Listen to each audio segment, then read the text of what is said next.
To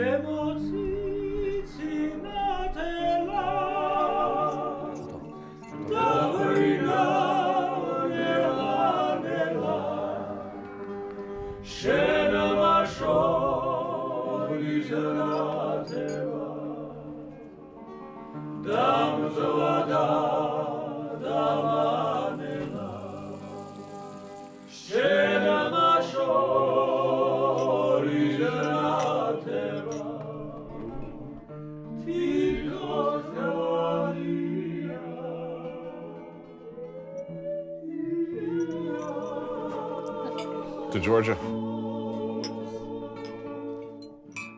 I took a walk through this beautiful world, felt the cool rain on my shoulder, found something good in this beautiful world. I felt the rain getting colder. Sha-la-la-la-la, sha-la-la-la-la-la, sha-la-la-la-la, sha-la-la-la-la-la.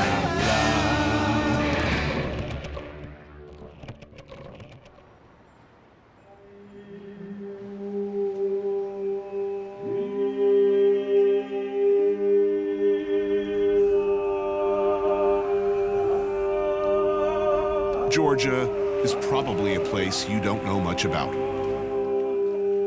Few Americans, I suspect, could place it on a map. It's small compared to the superpowers around it, but vital. Its significance far exceeding its relative size. For nearly 70 years, it was a Soviet republic, and since independence in 1991, Georgia has been on a wild and often deeply troubled ride as it struggles to attain and maintain democracy. There has been a civil war, regional strife, and numerous provocations and invasions by Russia. Geopolitically, it's located in a hotspot, a strategic crossroads surrounded by Russia, Turkey, Armenia, oil-producing Azerbaijan, and just a short distance away, Syria and Iran. I wanted very much to see Georgia. But in November of 2015, I was having a very tough time getting there. The hard realities of a television production schedule required me to be in Georgia's shiny new version of Vegas on the Sea, Batumi. But here I was, stuck in Istanbul. Hurricane-like weather conditions grounded my flight on the other side of the sea. It's an unforgiving medium, television. And a first principle is that 1 minute you're on top of the world, next minute replaced by a younger, prettier face. Somebody hungrier, with fire in their belly.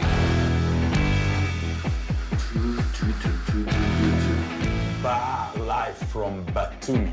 I knew just such a person. Someone who'd been hungering for my job for ages. Peter Piper picked a pack of pickled peppers. I'm talking about Samir, of course. Only a short flight away in Moscow and ready at the drop of a hat to jump on a plane and be my eyes and ears in Batumi. I may have misrepresented things a little bit. I may have promised him a recurring role in the show. But I needed somebody on the ground, and I needed him quickly. This is CNN.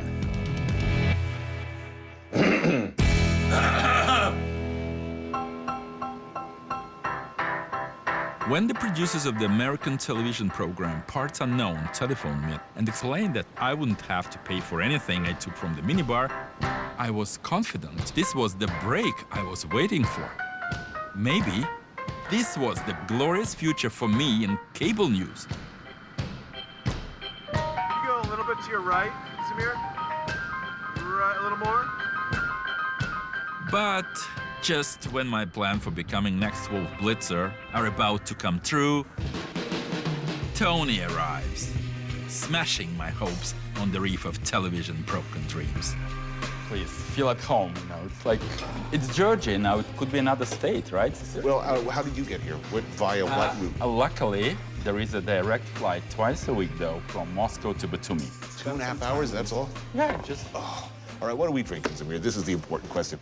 Do you feel like you're ready for some tropical feel? I Because don't I have do some that. surprise of chacha. It's like moonshine. Okay, I'll try that because apparently try it. I'm going to be Sip. drinking a lot of it while I'm in Georgia. This is, I understand. It's a part of local hospitality, but it's over 40 degrees, like alcohol proof. Welcome to Georgia. Hope it'll be an interesting trip for you. A lot of things Thank to you. learn.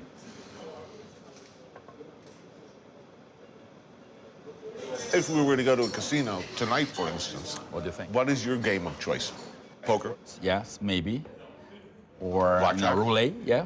Blackjack, Roulette? maybe. Yeah, roulette. would be Craps? probably- Yeah, that's quick. Baccarat? Like that. James Bond played Baccarat. Not that good at that, but let's see what they have. Not much going on in Batumi off-season, as it turns out. The casinos are still going, for the benefit mostly of Turkish dudes hopping across the border from their country where such vices are frowned upon.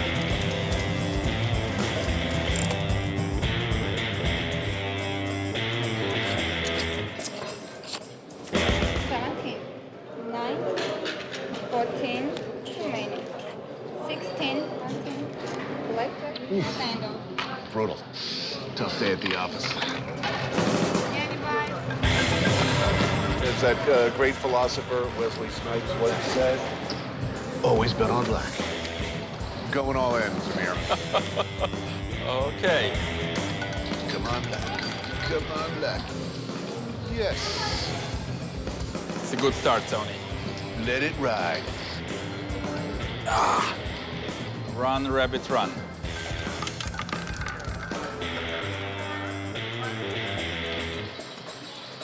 Ouch. Shit. Should be some nightlife. I mean, the losers deserve some relief, right? Yeah, nothing like a loser at a nightclub. And I emanate loser. No, it should So be. let's go. Let's go, yeah. Unsurprisingly, Zamir and I suck at gambling with a force equivalent to 1,000 suns. I should have just pulled my pants down and handed over my money the second we walked in the door. But actually, that came later.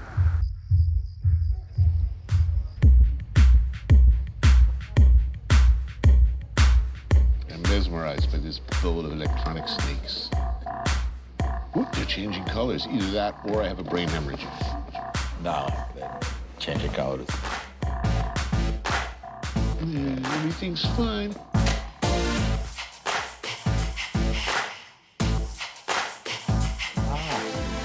The arena. Rocky?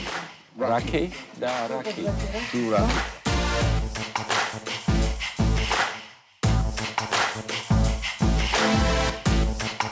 Tony, maybe it's time to think of New Year resolutions once we have inspiring moment. Tony, this is an interesting moment of my life. I'm trying to get something going on and knowing your creativity, new opportunities, and this kind of... But are you welcome in Turkey? Yeah.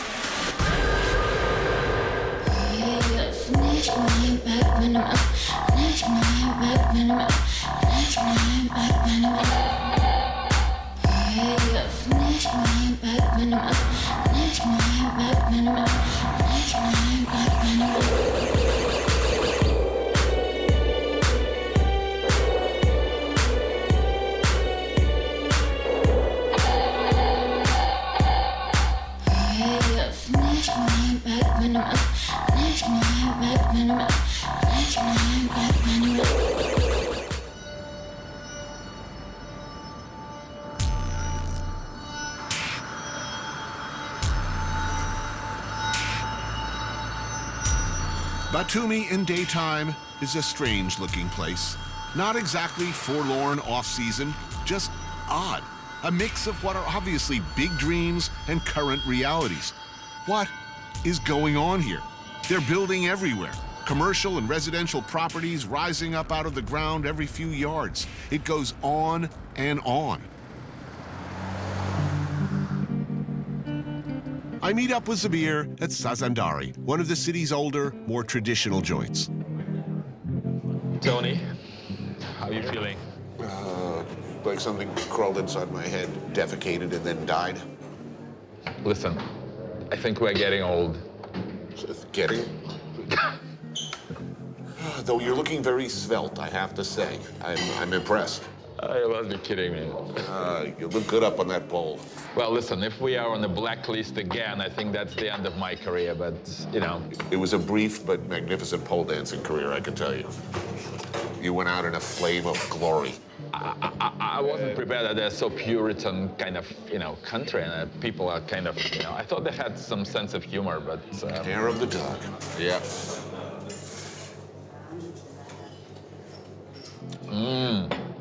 Yeah, well, so we're eating, what's, ashi? Traditionally, you know, Georgia is the man's world. I mean, men drink, eat, party, and the women normally do know how to make people healthy and alive next morning after heavy drinking. So, hashi, it's kind of broth, and it's made of beef, bones, and joints. So the whole idea is just suck out whatever alcohol still remains. So it's hangover soup. It's hangover soup. Okay. Oy, oy, oy. Oh yeah, there's tripe in there. Yeah, a lot of joints. I don't know, this is not the first thing I think of for a hangover, actually. Oh, really? Maybe this will help. It goes well with garlic. Did you try garlic? Yeah, I just dumped a whole bunch of garlic in there. You think it's marketable in the States as a real hangover dish? I think there should be a lot of clientele. No. No, not really. The hashi is not really working for me, but I absolutely love the chashashuli, a stew of slow-cooked veal with onion and tomato, heavily seasoned with coriander, fennel, garlic, and chilies. Spicy? I mean, it's really, like, it's got some good zing in there. Yeah. Feeling better? I am. Good. So, has the club called offering you a job? Not yet. I think it's very tough competition on that front. To Georgia, Sakartvelo, it's local toast. As grateful as I am for him stepping in my time of need, it's time for Zamir to head back off to Moscow.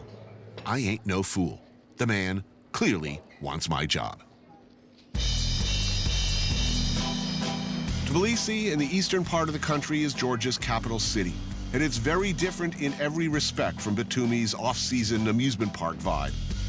It's an old city, founded in the 5th century, but also a very new city. 1.2 million people building their own world, freshly emerged from some very, very dark times. It's a pretty incredible story. Strong, rock-solid Orthodox Christian tradition, a whole hell of a lot of years under the Soviet boot, years of totally Wild West gangsterism, endemic corruption. Now it's a very different story. Tbilisi is changing fast. So I don't know what it says about a place that since I've arrived in this country, I've been in literally a constant state of, I'm either drinking or hungover. Yeah. Or both. Yeah. Is that normal? That's normal. Yeah, especially for visitors. They're friendly here. But it's a friendly kidnapping, you know? Well, I've read accounts of people who actually were kidnapped in this country who... Yeah, it happened once with UN monitors. They disappeared. They came back like 10 pounds heavier and hungover. They found them in a cabin up in the mountains partying. They had bumped into a wedding party and were there for 2 days. So how long have you lived here? About 12 years, 12, 13 years. So you've been hungover for 12 years? Yeah, pretty much. Paul Rimple is an American-born journalist, and he's seen it all. He takes me to Tbilisi's old city to eat at the Gabriadze Cafe. When you first arrived, who was running things back then? Edward Shevardnadze. Ah, so the bad old days. Yes, and it's a real mixed legacy because the nation was still functioning as an outlaw ex-Soviet, nation. And then Saakashvili just kind of emerged. Right. And the Rose Revolution happened and, everything changed. The country has run through a number of heads of state since the end of Soviet rule.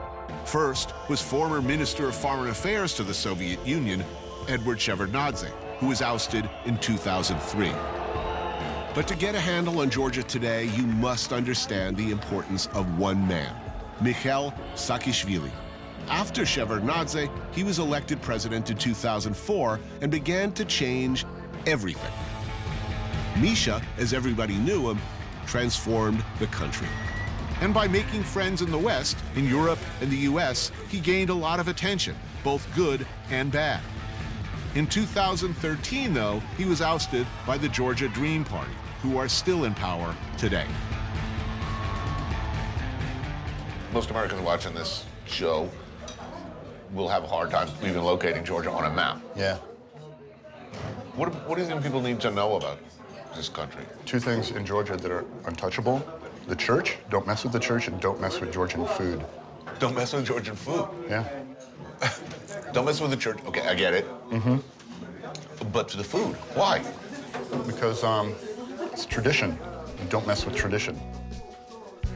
I'm quickly finding that the cuisine here is really good, really complex, with sweet sour notes that are reminiscent of, I don't know.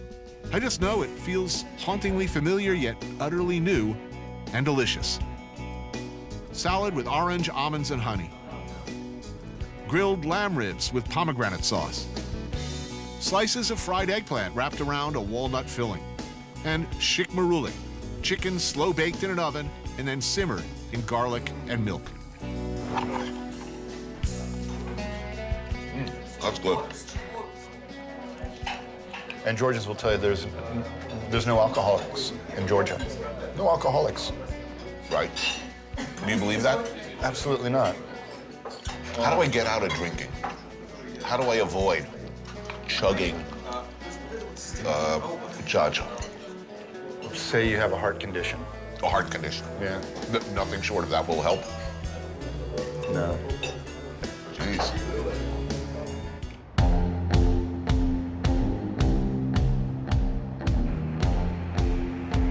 There it is, perched on a hilltop overlooking the capital like the lair of Ernst Stavro Blofeld, the Bond arch-villain. Helipad? Check. Private zoo? Check. A big shimmering glass box owned by Georgia's richest man, Bidzina Ivanishvili, known variously as the good oligarch and as the mysterious guiding hand behind, well, everything. Seldom seen in public, Ivanishvili, after making billions in Russia, went into politics in his homeland, creating the Georgia Dream Party, and ultimately becoming prime minister in 2012. Not everybody is on board, however. Დიახ, აქცია დასრულდა სულ რამდენიმე წუთის წინ. აქციის მონაწილეების კონკრეტული მოთხოვნა იყო ის, რომ საქართველოს ხელისუფლებამ უნდა რუსული გაზი არის ძვირი, რუსული გაზი არის არასტაბილური, გაზპრომი არის პუტინის შანტაჟის იარაღი. Known as the Angry Bird, Tamara Shagolishvili and her pro-Western, decidedly anti-Russian Defend Liberty coalition are in vocal opposition. Recently, a move by the ruling party to sign a deal with Russia's Gazprom for all Georgia's oil needs has caused dissension.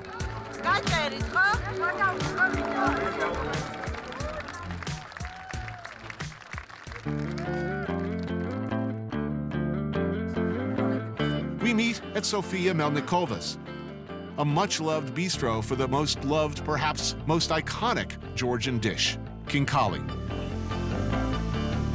I understand that Georgia is not Tbilisi, but looking around Tbilisi, compared to 2008, life looks good. There's money in the streets, shiny new cars. No, well, the thing is that, yes, things have changed. After the collapse of the Soviet Union, Georgia was the country that suffered the most among the former Soviet republics economically. I mean, economy totally collapsed. Corruption, became, just a normal way of living. Truly a pretty miraculous transformation, unlike any place. It happened because people wanted it. I mean, and there was this demand. That's why revolution took place. Oh man, look at that. Yeah. Wow, that looks sensational. Yeah. Big, fat, juicy soup dumplings filled with spicy, cumin-jacked minced beef in hot, rich, potentially scalding broth. You have never tried that? I have never. No, I'm new to this country. According to traditions, yes, you're eating it with fingers. Okay. I mean, that's the whole thing. So, wow, these are terrific. I mean, this is not something very sophisticated to eat. Who cares? This is a very religious country. People identify themselves closely with Christianity, family-based. Exactly. And there seems to be a point beyond which the population will not go. And to come around to Comrade Putin, he seems to understand this very, very well. The way Putin operates is that, like, first, Putin emanates strength. I mean, he's a bad guy. I mean, there is a consensus. Like, Right. 80% of Georgians believe that Putin is a very bad guy and Russia is a threat. Right. But he's on the winning side. Yeah, exactly. So he's a winner. So they don't judge winners. Then they say, okay, we're bad, but West is worse. I mean, But are they wrong? Of course they are wrong. Wherever you find a traditional religious conservative society, you find a countervailing force. Georgians, as a rule, are passionate about tradition, about the way things are supposed to be done.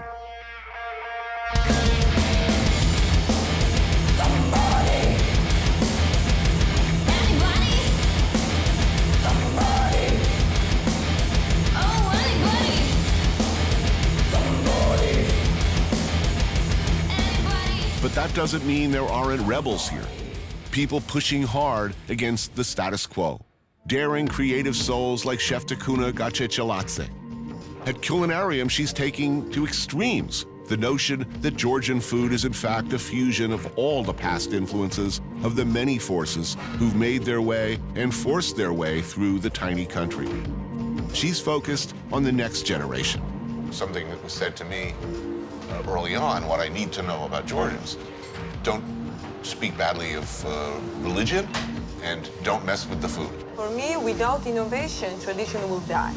Because we can't eat the same dishes what we used to eat in the beginning of the century, because then the people did go for the hunt for 2 weeks. Right. And now we're sitting in front of computer and we can't take so much fat.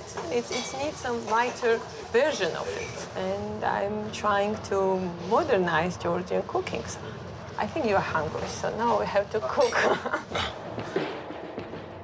This is the queen's soup with the caramelized onions and then the svanuri salt.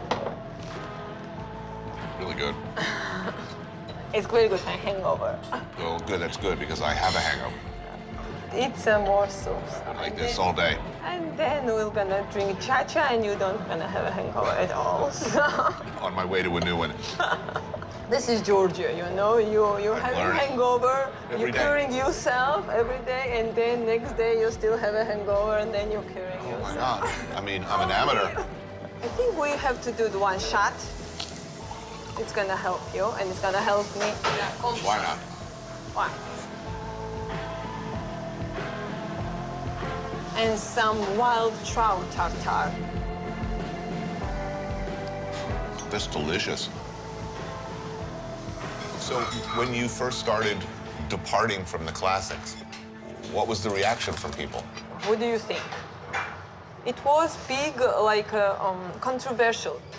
Even my grandmother, she's like, when I try this new thing, so she, why you have to do this?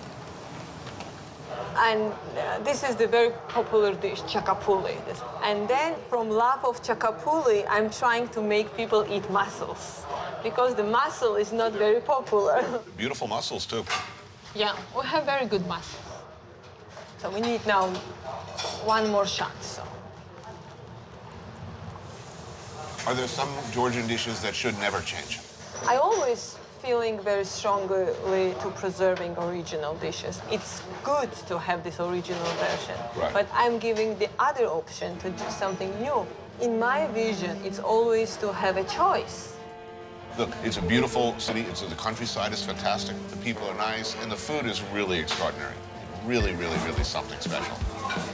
It is. The drinking, however, is a problem. Drinking. Cheers. Cheers.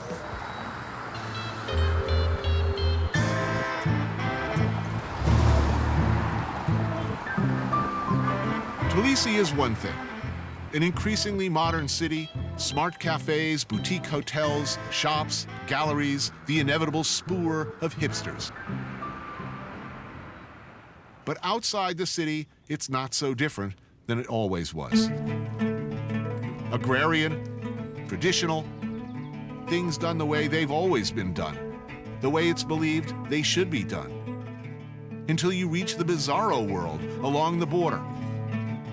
Only 90 kilometers northwest from Tbilisi, in villages like this one, Kurvaleti, where tiny Georgia's predicament comes clearly and brutally into focus.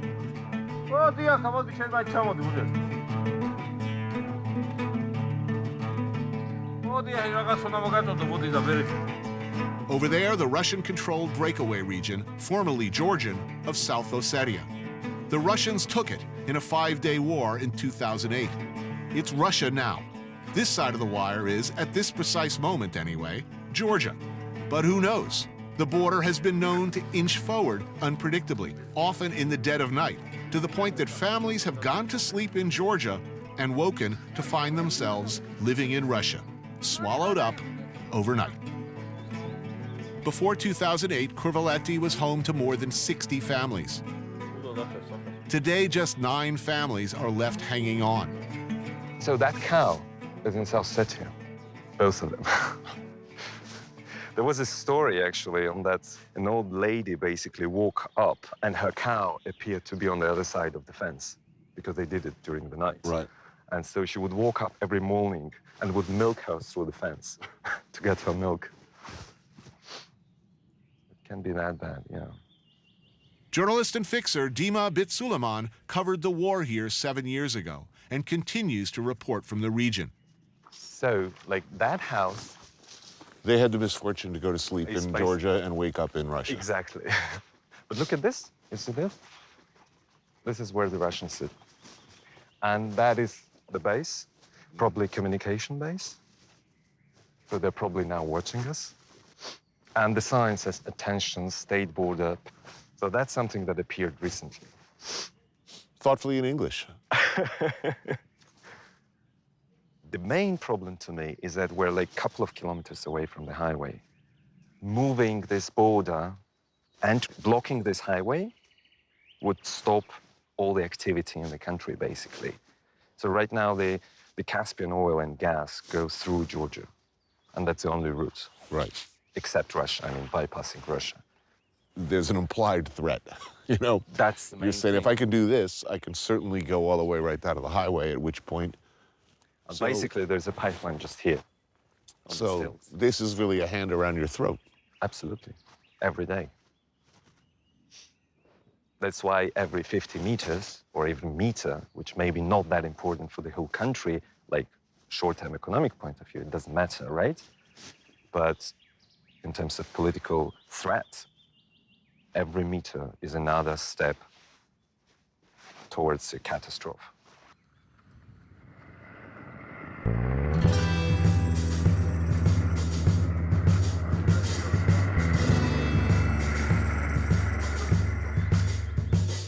We're here for a Supra at the home of Ushangi and Makvala Kokashvili. A Supra is like a feast, super traditional. A pig is dispatched and broken into constituent parts. The neighbors pitch in, helping to make 3 different varieties of a traditional cheese-filled bread known as khachapuri, variously stuffed here with potato, beet leaves, and stewed cabbage. And there's one thing that we always do in Georgia, we eat fresh herbs, always. And this is homemade wine. There is, I gather, a very formal structure to these toasts. Quite. For the first few toasts, at least, 7-ish, I would say. Well, you sort of lose the plot after 7, I think. No, no, 7 is not a lot. Here's how a typical Supra works. It's more formal than it looks. Custom must be observed. Certain rituals performed. Proceedings are led by the tamara, or toastmaster, often the head of the house, the big cheese, the dude, but always the guy with the best rhetorical skills and the guy best able to stay sober while all around him are, well, not. Because there's a lot of drinking in a Supra. It's required. In this case, our hosts have called upon Igor, their next-door neighbor.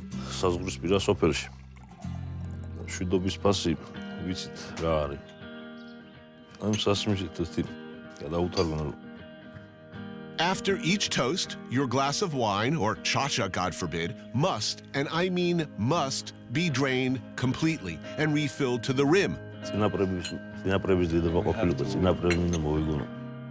You're toasting some pretty heartfelt, serious shit here, so hang in there and show some respect.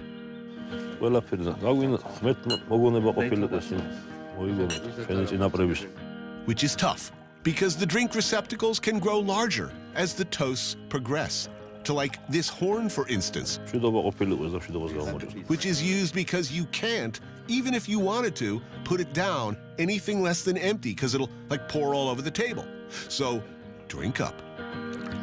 Then there's a mug, and so on.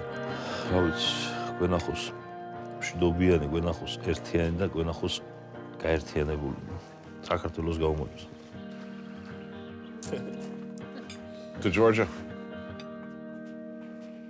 Then it's time for the food. Roast stuffed goose. Wow, look at that. And shashlik, grilled kebabs of pork with a sour plum sauce. There's also korma, a slow-cooked stew of the pig's heart and liver with onions, bay leaves, and parsley. It's good bread. ისი არჩევანი რო გაგვიკეთონ, რო გითხრან რომ მე საერთოდ ჩვენ დასავლეთს ავირჩევთ, იმიტომ რომ ჩვენი შვილების მომავლისთვის If we have a choice, we prefer West to Russia because the future for our children is much better there. But they're still here. მაგრამ აქ არიან რუსები. იყვნენ. We're not afraid. რუსებიც იყვნენ, მაგრამ იმათი They're here, but we sleep peacefully. Without fear. And he says, if they come, we'll be here. We'll meet them here. It's been 6 years we couldn't go to the graves. მაგდრეს ეგვიპტები ცხოვრებაში კაცი ვარ, სრემლია წამოსვლია და აი მაგდროს მომდის სრემლი მამა ჩემს საფლავს უყურებ და ვერ მიდირო მამა ჩემს საფლავზე და აღდგომადგეს და ანუ შავი როგორც ჩვენ შვილებს გავამოწევს კარგად იყვნენ.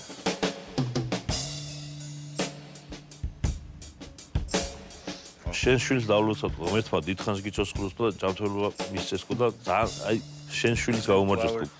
ერთმა ჯანმრთელი გაგიძრა და შენ როგორც გინდა ისეთი ყოფილიყოს. I don't think I can do this. მარა უნდა ქნებას. პატარების სადღაც უნდა დალიოთ. შვილიანები ვართ.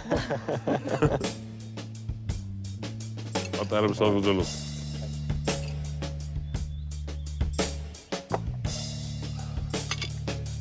Working on it. I'll get there. I'll get there. That's hello.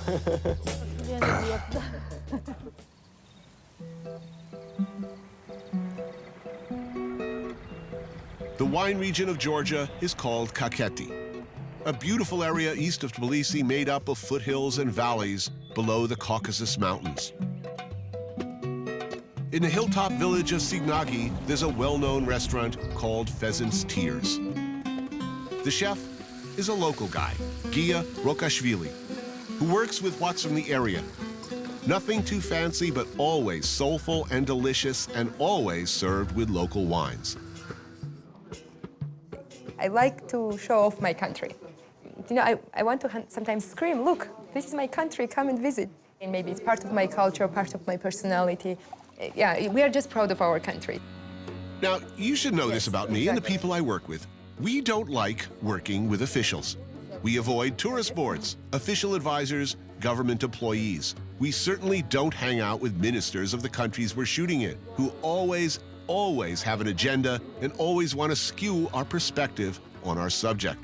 But Keti Bokorishvili is an exception. She is the Deputy Minister of Economy, a remarkable woman, more remarkable for the fact that she's a unique holdover from the previous administration. She goes on and on, never stopping in her efforts to convince the world that Georgia is the place to be. And if you spend any time with this ferociously smart woman and her friend, gallery owner Tamuna Gavabaridze, you will understand and forgive us all of us on the crew, for becoming completely beguiled. I like the food already. Love the food. Okay, good. Food you like, I hope wine you like, and then if you like skiing, then that's the place. And you have to dance also, Georgian dances. Really? I'm a really, really appalling. No, you will do that. You know, you will do Now I'm frightened. 2 or 3 glasses of cha-cha and you're ready to dance. You can do it. Enough cha-cha. Anything is possible. I'm gonna toast, take this breath. Let's toast for the, I'm spontaneously thinking right now to achieve our goals and dreams. To dreams. The ladies convinced us to make the 90-minute drive to this village and this restaurant, and well, I'm quite happy they did. By the time I've had some more of that delicious and lethal cha-cha and many glasses of delicious Georgian wine, after boiled beets and a wild plum sauce, and freshly foraged mushrooms with chili pepper and mint and tarragon, baby lamb stewed in its own fat with cumin, then cooked together with wild rice, biryani style, and delicious tanis puri, bread straight out of the outdoor tandoor-like clay oven. After all this, I am convinced. I am co-opted. I am recruited. Count me as a useful idiot, a witting agent of the Georgian Ministry of Tourism, for I may as well be. But I have to underline also that Georgian people are very optimistic, very cheerful. They always see, future in a very, and that drives drives them. Optimism. Not a lot of it in this world right now.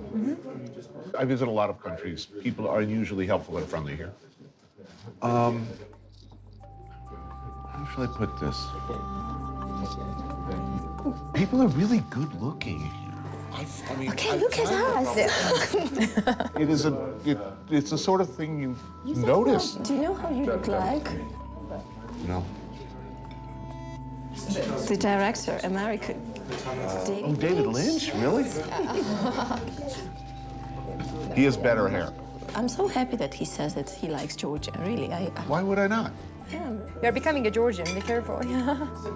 We are all humans and we all love each other. So we can sit around the table and we can just love each other. And especially with the help of wine, we can love more.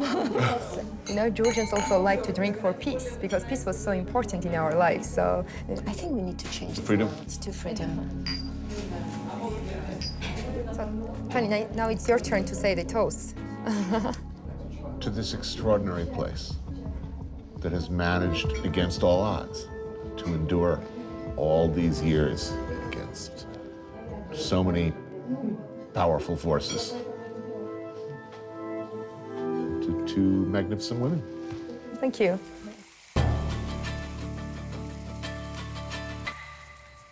In the Skneti neighborhood, just up the hill from downtown Tbilisi, is where Georgi Gelovani is hosting a dinner. The food's being prepared by Mariko Gubaladze, the chef of the city's beloved Black Lion Brasserie. And it is going to be epic. How did you find this? Well, it's really good. Not too salty for you? No. We love salted cheese. So do I. Okay. It's great for your hangover. They say that about a lot of things here, I noticed. A variety of Georgian appetizers served pre-dinner, kind of like meze. Spinach with walnuts and wild capers, pickled carrots, cheese curd with roasted hazelnuts and mint, roasted eggplant seasoned with coriander. This thing is amazing. Karcho, stewed chicken, cooked slow with ajika chili sauce, onions, and the oft-used Georgian spices, marigold flower powder, and blue fenugreek. A lot of what we've been talking about since we got here is, will Georgia continue to look west, or will it, as the Russians would prefer, look to the east? It's not like the last 200 years or something. It's throughout the existence of Georgia, even though we were surrounded and we had our immediate neighbors were Turkish, Persian, Arab, or whoever else, or Russian, okay? The bias has always been towards, with Europe rather than with the East.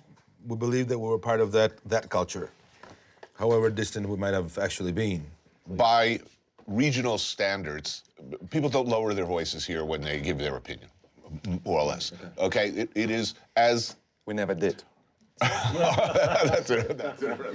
Honestly speaking, I think we've done better than many of the Soviet republics. So, what will it be like in 10 years? I mean, are you optimistic? Absolutely. I'm always optimistic. Optimistic? Mildly optimistic. Not so optimistic. Not so, yeah. I would say if Georgia is still independent, I'm very optimistic. Right. Right. Oh, and the next one is absolutely. And the next one is supposed to be for the children, right? Come on. Or the life. Or life, yeah. To dreamers. Dreamers.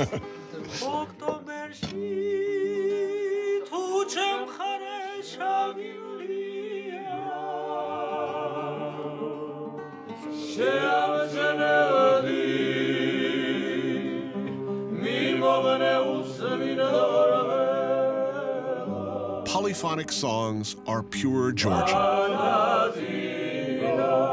Eerily reminiscent, though, of mariachi music. They're about pre-Christian things that have always been here, since the beginning, like wind and forest spirits and lost love.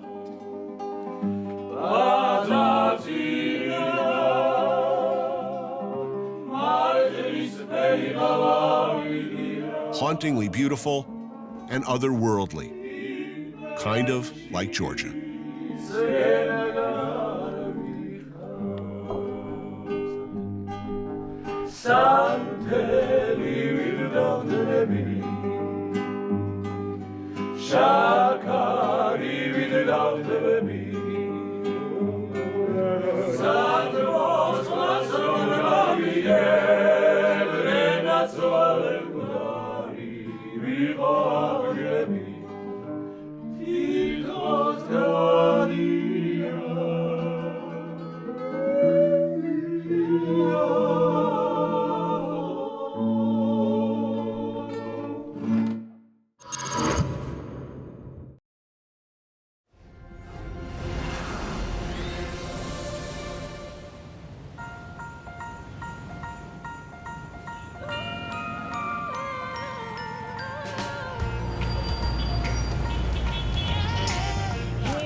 We have a request from the audience.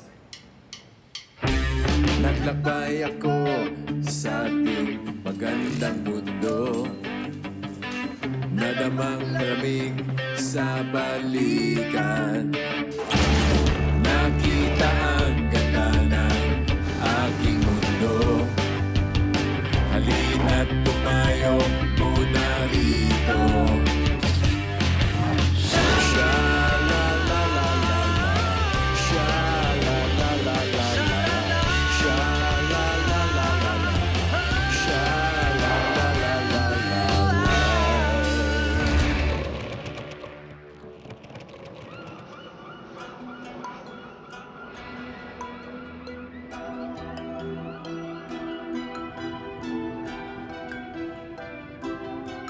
Twas the week before Christmas, when all through the house, not a creature was stirring, not even a mouse.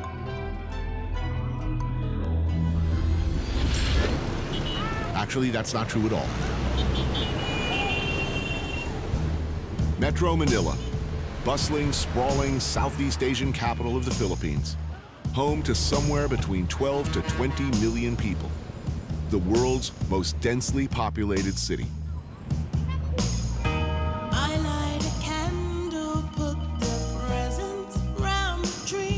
But it is Christmas.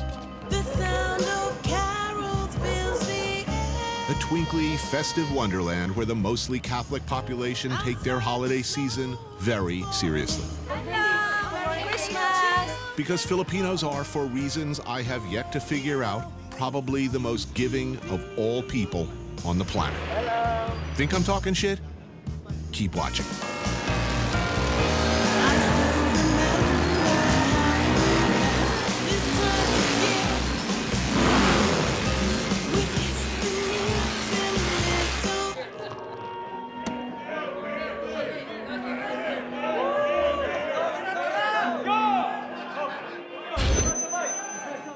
Good afternoon, everyone. We're the band called Keystone.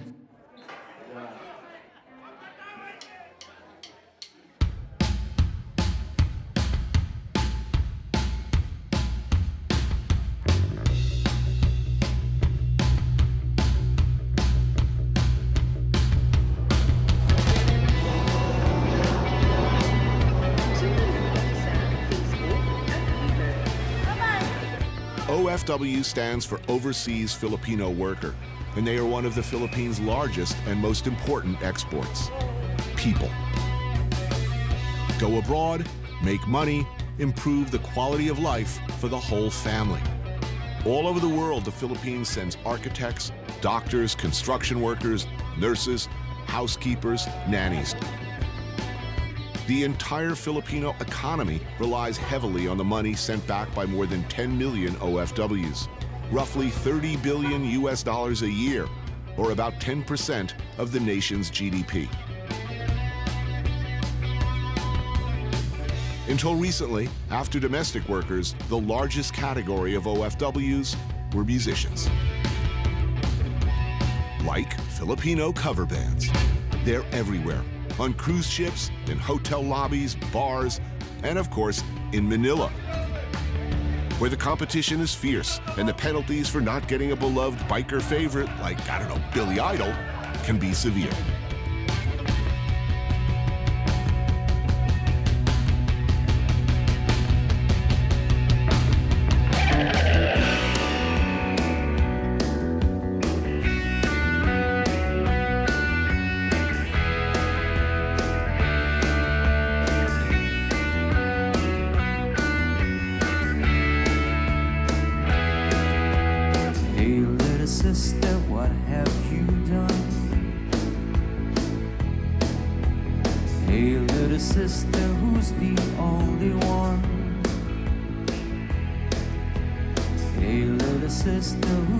Superman, hey little sister, who's the one you want? Hey little sister, shotgun. It's a nice day to start again. Come on, it's a nice day for a white wedding. It's a nice day to start again. Come on, it's a nice day for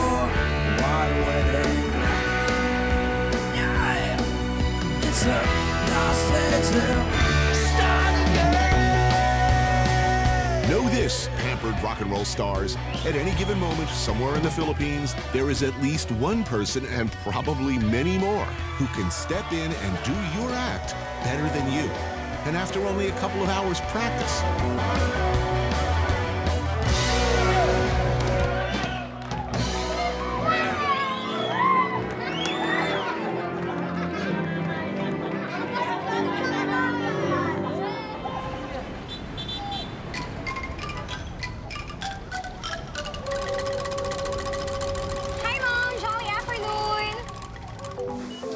True that I lie to my daughter and tell her that Ronald McDonald has been implicated in the disappearance of small children.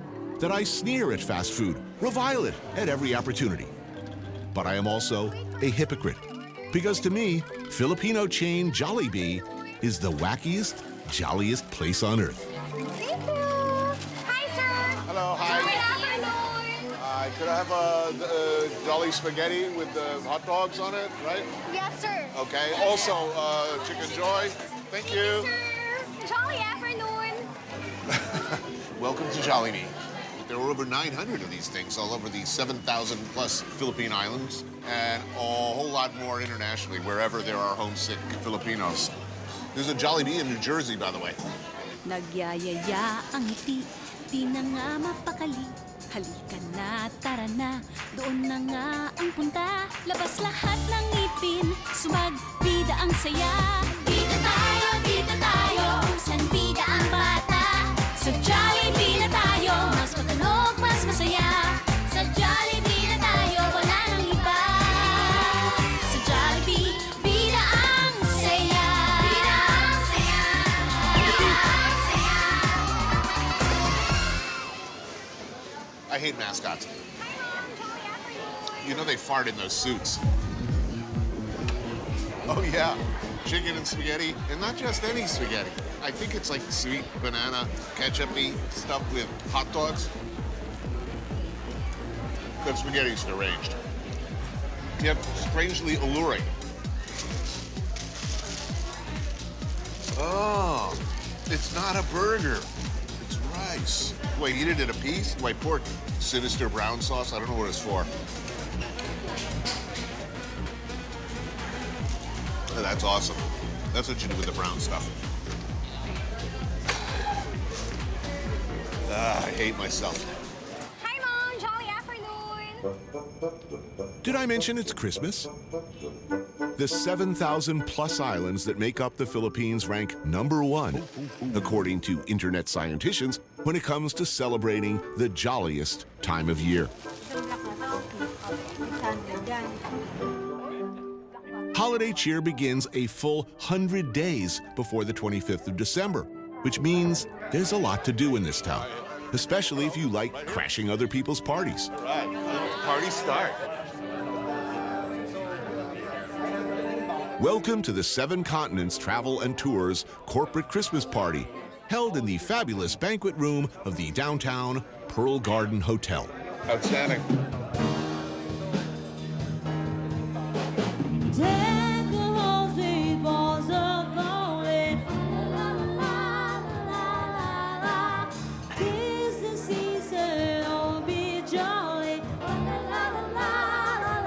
Cheers. Cheers, everybody. Merry Christmas. Merry Christmas. Very Catholic country. Very Catholic country, about 80-something%. Christmas starts in September. Really? It starts in September. You go to the mall, you start hearing the carols, and then it ends I would lose my mind. Yeah, so at 12 midnight of September 1, everyone greets Merry Christmas on Facebook. Yeah.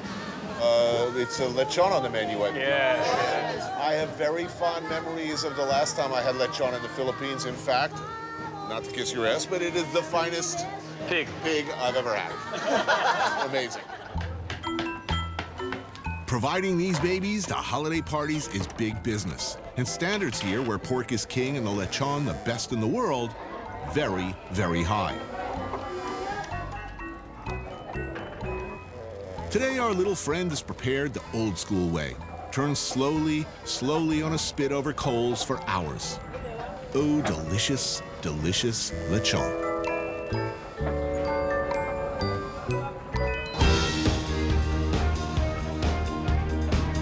You know, during this time of the year, there's a lot of Christmas parties, and the lechon is always the star of the party. They gauge how grand the party is by the presence of the lechon. So if you have 2 lechons, you must be a big shot. Man, that is good pig.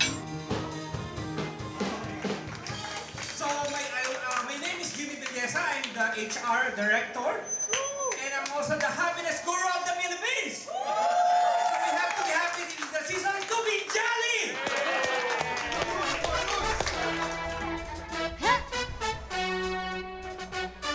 The taste of Christmas. All right, guys, ready? Dashing through the snow in a one-horse open sleigh. As we all know, one must, at a holiday party, drink. Then get drunk and tell off the boss. This I expected and was prepared to do. But the games, I was a little surprised by. Wow, ladies. Musical cheer.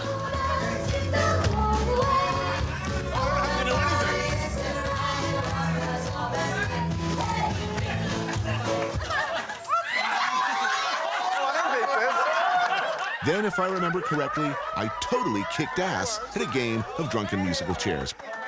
But I can't be absolutely certain.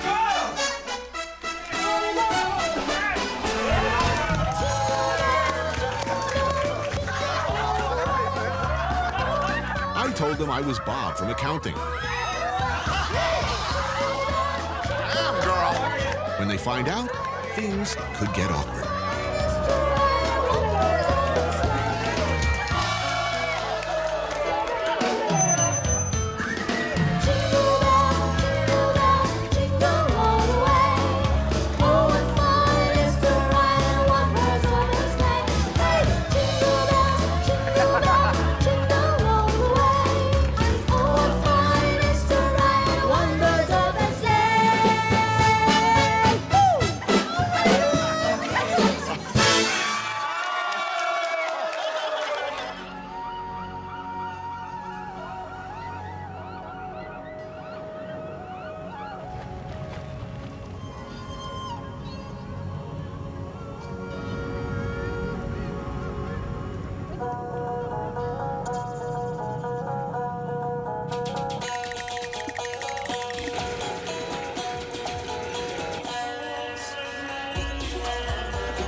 Hello, hello, please. One halo. Thanks so much. Thank you, ladies. This is wonderful. I don't even know what half of these ingredients are. I mean, it's delicious, but how is it made? What's in it? Let's find out. Halo. Halo halo means mix mix, Banana. and it is delicious. Nata di coco. Mongo. Looking good. An icy, milky, technicolor concoction of sundry sweet mung beans, candied fruits, and gelatins. Sweet coconut. Oh, yeah. Mel. Delicious.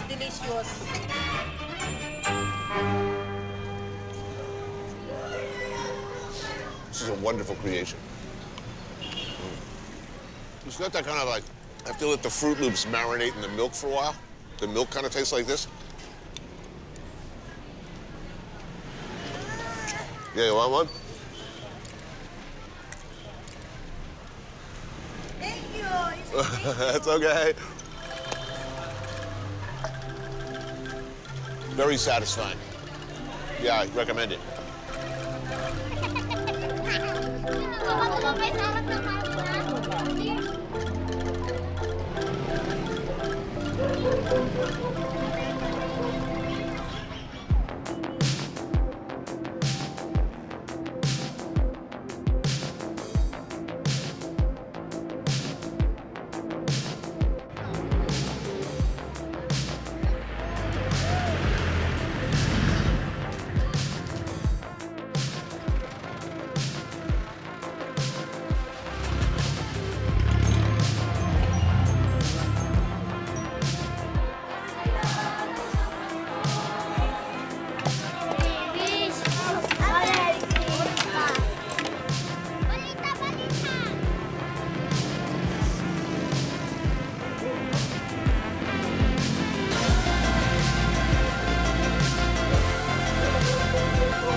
This looks really good.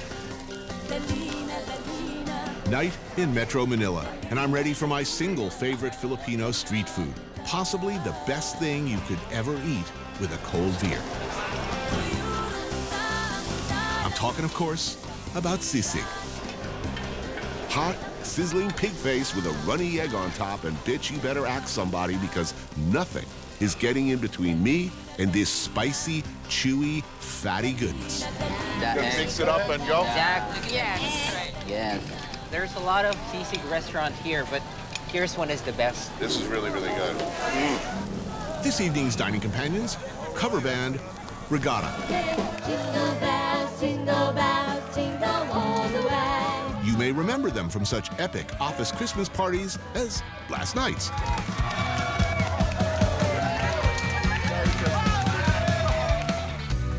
This is the Christmas season. A lot of Christmas parties? Yeah. There's a lot. A lot of work? This is a good season for you guys. It's a big season. All over Southeast Asia. Any hotel lobby, any hotel bar, there's a Filipino band. Exactly. And that is true. And I've sat there drunk and challenged band after band. Shirley Bassey, no problem. All of Dark Side of the Moon, no problem. All of Guns N' Roses, no problem. And that is true. Music and singing are a huge part of life in the Philippines. So making it as a cover band, being sent abroad to perform, is a big deal. But one thing remains the same always. To succeed, you better be able to pick up new material fast. Whitney Houston, Celine Dion, Tony Braxton, And of course, Beatles, and Elvis Presley. How many songs in your repertoire? Around how many? Like 1,000 already. And if you don't know it, you pretty much can fake it real quick. Yeah. Yeah. 5 years from now, where would you like to be? Where would you like to be playing? That's a good question. Like, my biggest dream is to play in Las Vegas, the US. This is my dream.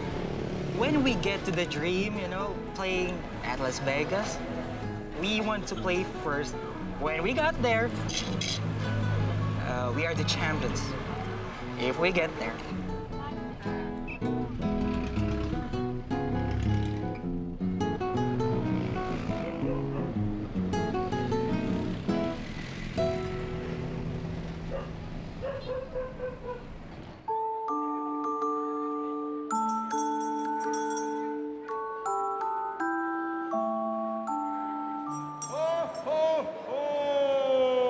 Merry Christmas, everyone!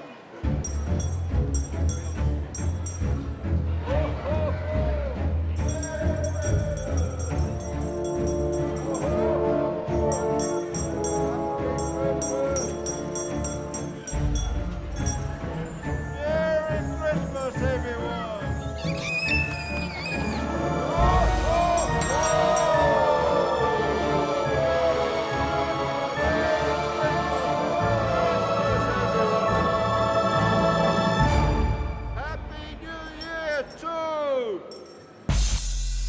Despite initial appearances, the Philippines is not all holiday cheer, warm hellos, and dancing bugs.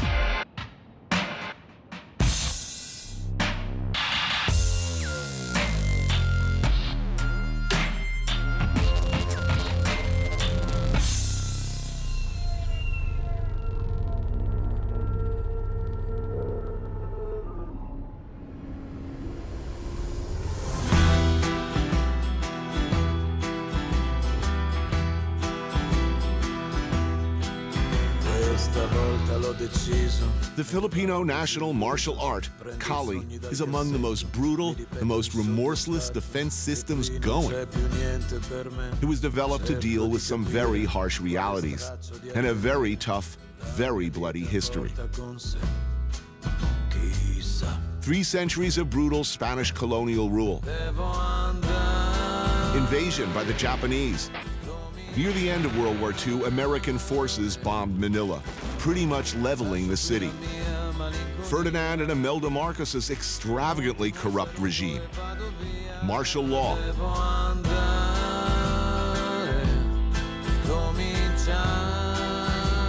Although the Philippines has remained a democracy since then, it can seem, at times, fragile.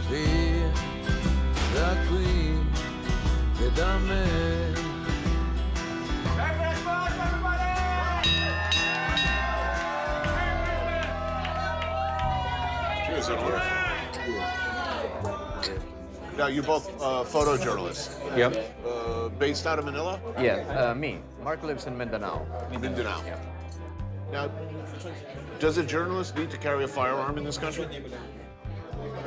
For me, yes.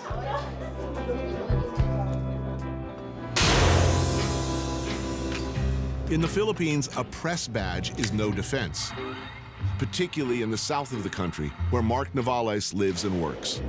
Mindanao has been war-torn for the last how many years? Because of the radicalization of recent years, this growing specter of ISIS, Mindanao is fertile ground for that.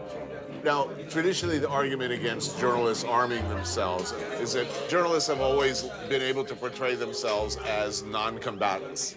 Yes. There was some presumption that they would not shoot you. Yeah.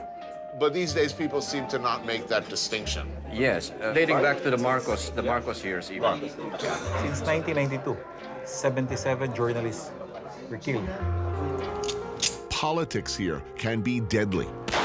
Just before Christmas in 2009, the Maguindanao massacre claimed the lives of 58 people, dozens of whom were journalists. It was the single deadliest event for journalists in history. Mark was the first one on the scene with a camera. There is no system of justice. There is no government attending to your needs. Nobody's coming to save you, is that what you're saying? No one's coming to save you.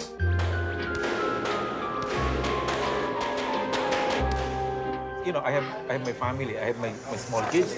Yeah. For me, my last recourse there is to defend myself. Look, it's very much a do-it-yourself culture. You can see that. Right. You see it in people's homes, the way they just stacked one on top of each other, built out using spare bits of metal. And it's like, nobody else is going to give it for me. I'll build it.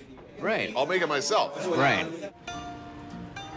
There's a lot of poverty in this city, that is for sure.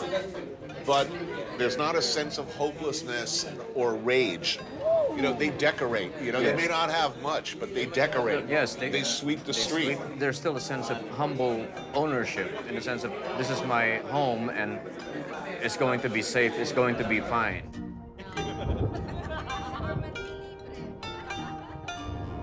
We're seeing some forecasts calling for up to 1 meter of rain. This is a super typhoon, in fact, with sustained winds well above 200 kilometers per hour.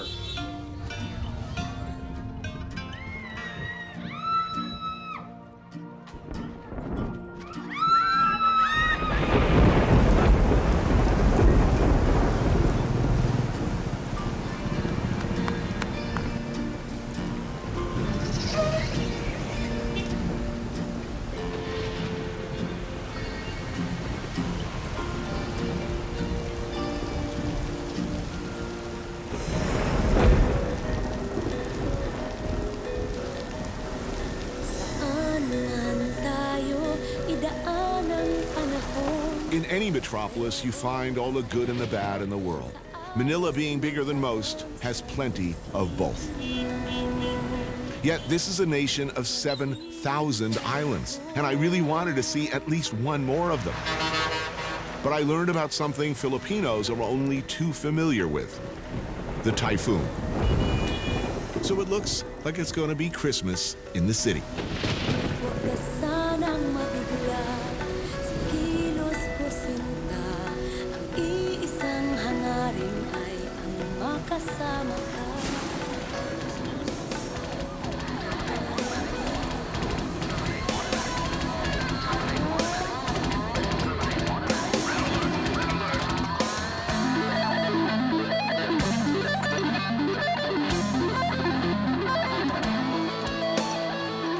Thank you. Cheers.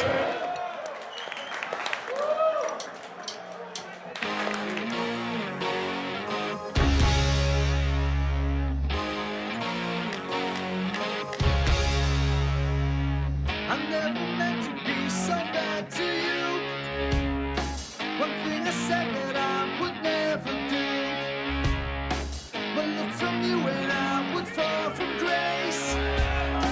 And I will wipe the smile right from my face.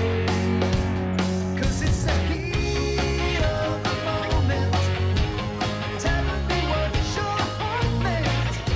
The heat of the moment. Show me your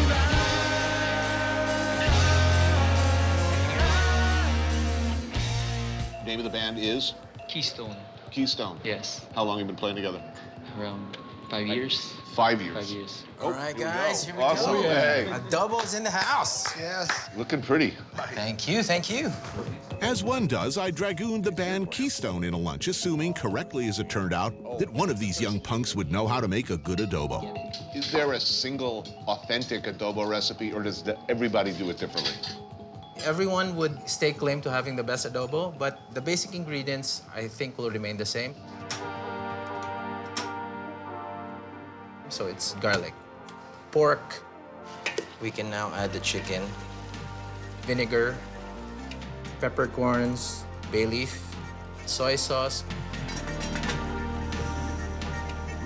This adobo is amazing. I mean, it's really, really good. Oh, man. Thank you, thank you. Delicious. And where did you learn to cook adobo? I learned this from my mom. So the answer, as always, to who makes the best adobo is Mom makes the best adobo. Okay. That would All be right. the safest answer. All right. Mom. Filipinos like feeding people. Yes, yes. What else do Filipinos like? Filipinos are hospitable. Music. Everybody knows how to sing. Everybody knows how to sing. They don't necessarily have to be in tune, but they want to sing, they like to sing. Like we've been listening to music like on a very young age. I'm the drummer for the band, but I'm not actually formally trained. Up to this day, I don't even read notes. But I could memorize a song. If you gave it to me like in a day, I could play Well, the whole that's thing. pretty much you have to, right? I mean, Yeah. now, you guys have played abroad? No. We have No? not, yeah, so it's one of the goals, actually. 5 years from now, where would you like to be? Hopefully we get we get to play for a bigger crowd, you know, because I think the fulfillment for me is actually getting more people to enjoy the music.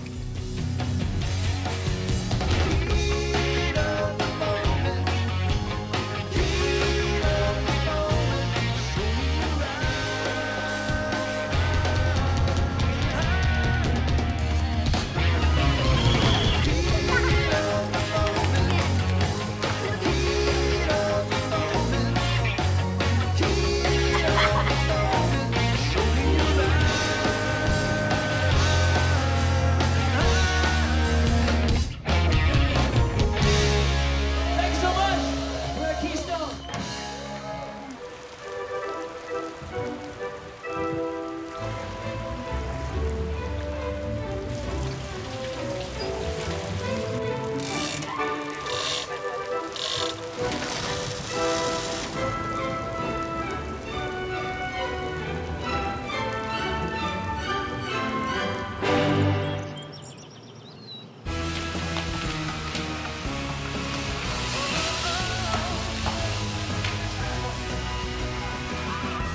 I'm waiting for you to come back to me.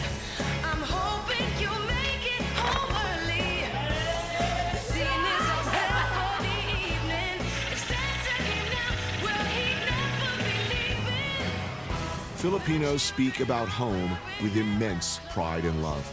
And if you're an overseas Filipino worker, longing, Good looking. especially during the holidays. So we can all celebrate Christmas. Oh, come in, come in. Hello.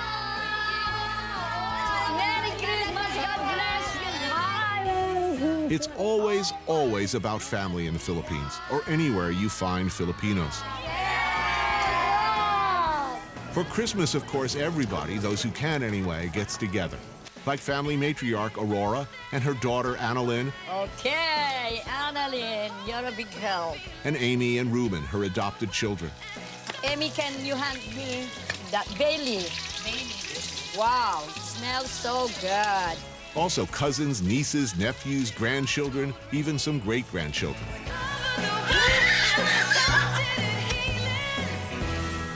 La, la, la, la, la.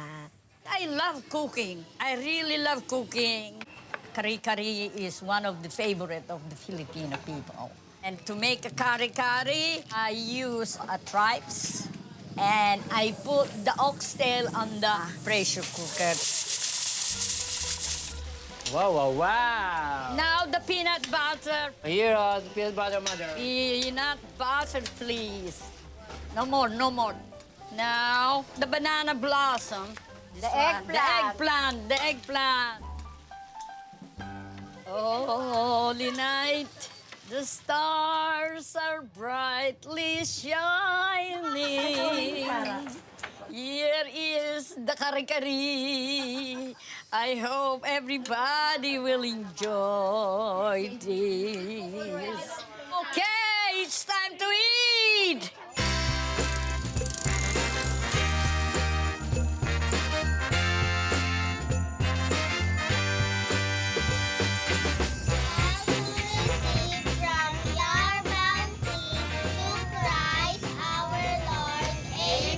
Amen. I'm hungry. Although we always say it's ladies first, I think we'll serve you. It's okay this time? Just this once. So good. So how long have you been back in the Philippines? In the Philippines, 3 years. 3 years now. Yeah. Where have you worked? Hong Kong for 5 years? For 5 years, and then I went to America. I stayed there for almost 30 years. Aurora is recently back in Manila after most of her life spent abroad. What kind of work were you doing? I did the housekeeping, you know, and babysitting. The money she sent home put everybody here and many, many more through school, lifted them up to a more comfortable life. And you had left family behind Yeah. to go out there and make money. That's never an easy decision, a painful, painful choice. Aurora's children, now middle-aged, are finally getting to know their mother.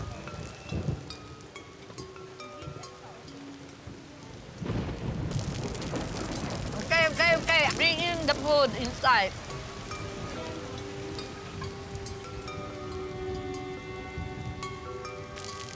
Many, many, many Filipino women like you who had to leave their families, go abroad. Yeah, absolutely it is. Her 3 children. My eldest is about 4 years now in Qatar. Then the other one is 2 years. And then the other one is in Hong Kong. Working conditions for OFWs, particularly in some Gulf states, can be punishing at best, abusive, or worse. I'm a single mom with my 2 grandchildren. I really cried a lot, especially this holiday season.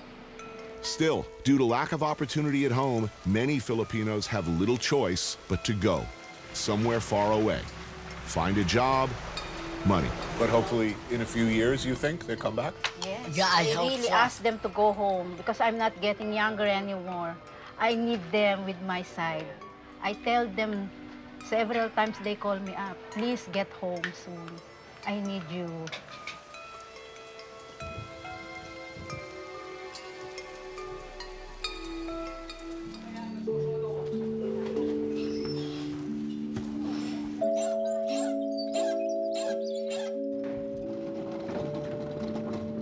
Any Filipino watching will recognize this immediately. The Balikbayan box, a Christmas tradition, a way for OFWs to show loved ones, though separated by oceans, that you miss them, that you're still out there. What's in these boxes? Whatever you can send. Little things you'd casually give to a loved one if you didn't live on the other side of the world. This facility alone sorts thousands of these boxes a day during the Christmas season. Just one of hundreds of facilities like it. Some 5 to 7 million boxes a year. That's a lot of love. So how many relatives do you think you have in America? In America, oh my gosh. Florida. Seattle, California, Albert. My ate, my elder sister, is in California. In Hong Kong, we have at least 10. 10. Yeah. And then Dubai around 8. And Qatar. I'm at this Christmas gathering today because of one of our directors, Eric Osterholm. It was Aurora who raised him. For over 20 years, she cared for and loved Eric and his sister, looked after his whole family. Eric sent me a letter talking about you. I wanted to read you what he said. Aurora is such an incredible woman. She has an infectious and loving energy that is so powerful. I am 100% the man I am today because this woman literally raised me from when I was 6 months old, singing to me, dancing with me, wiping away my tears, cooking for me, and making me laugh at every turn. Unfortunately, like so many Filipinos, her story is not all smiles and love. She had to choose a life away from her daughter and thousands of miles from her family. There are literally thousands of people around the world, thousands of people around the world, me included, who have been influenced by her endless kindness and love. Filipinos give of themselves, of their time, their money, their love to others. They do and continue to do what needs to be done to survive. Edelweiss, Edelweiss, every morning I greet you.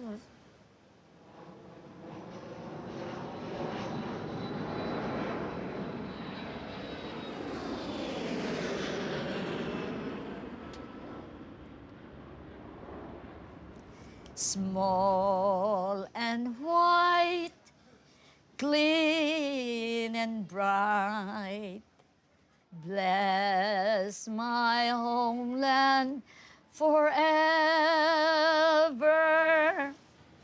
Blossom of snow, may you bloom and grow, bloom and grow forever.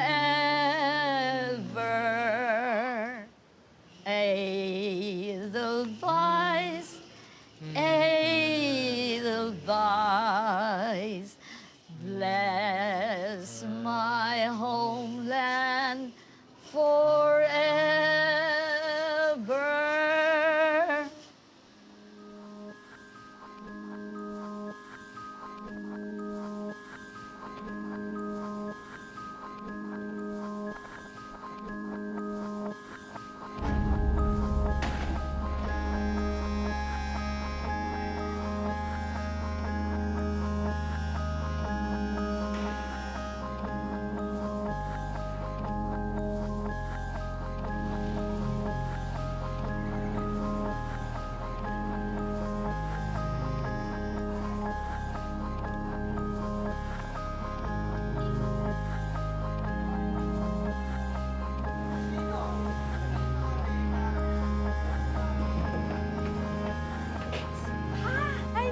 Oh my gosh.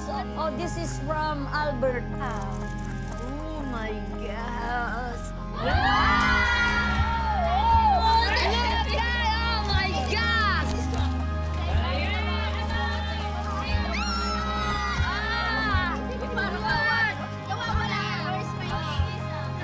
You cannot have it. Is that so much? Yes, yes. That's my name. I really hope you enjoyed the simple gift I sent, and I know that my heart is with you always. I love you very much, Albert.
Kölsches Grundgesetz. Et is wie et is.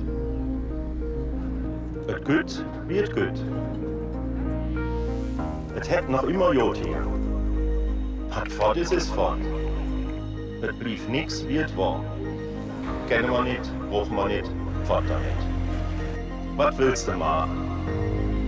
Mach et Jod, aber nicht so auf. Was soll der Quatsch? Bringst du ihn mit? I took a walk through this beautiful world. Felt the cool rain on my shoulder. Found something good in this beautiful world. I felt the rain getting colder. Sha la la la la, sha la la la la la, sha la la la la, sha la la la la la.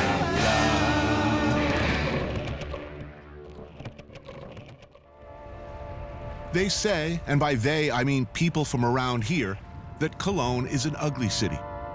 This is quickly followed by the proud statement that the people are nice, that they're welcoming, tolerant, kind, open to new things. I never saw Cologne as ugly at all. I always saw it as, well, charming, in the least patronizing sense of the word. I mean, the city charms you. It takes you in. It makes you feel welcome. Maybe it was the non-douchey beer culture here that appealed. I don't mean beer culture in a judgmental neckbeard hovering over you waiting for you to decide between craft beers way either. I mean that here decent beer is a way of life. It's a birthright. You don't talk about it too much. You freaking drink it. Beer here means, more often than not, Kolsch. Heinz Gruna has lived in Cologne his whole life. Cheers oder Prost? Prost. He does marketing for several German breweries, so Kolsch is an integral part of both his social and business lives. Kolsch is not a brand. What is this, anyway? Let's call it a style. It's a pale ale, and people love to drink it in high amounts.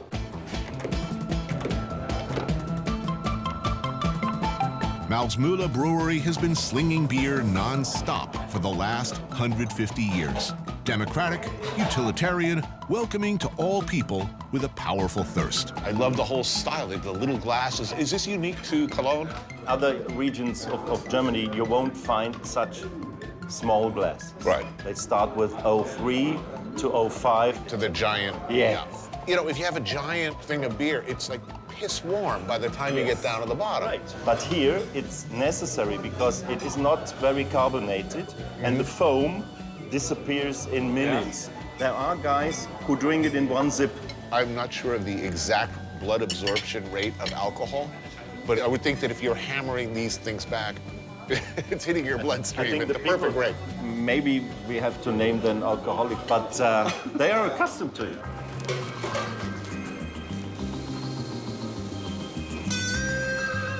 There are certain iconic accompaniments to beer drinking when in Cologne, like Methappen, which is minced raw pork with onions on a roll, or Halfhahn, which is simply Gouda cheese on rye.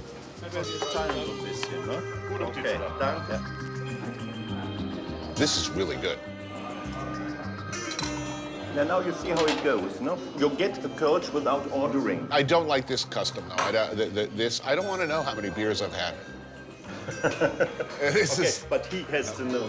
Yeah, that's fine. Can he do his own little system? Somewhere around here, I'm thinking, geez, I've got a problem.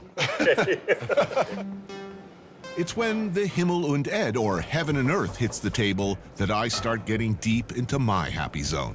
That's blood sausage, fried onions, and mashed potatoes with applesauce, which, if you don't like, by the way, pretty much removes you from my will save from drowning list. And then there's this, the dish that almost alone brought me back to Cologne.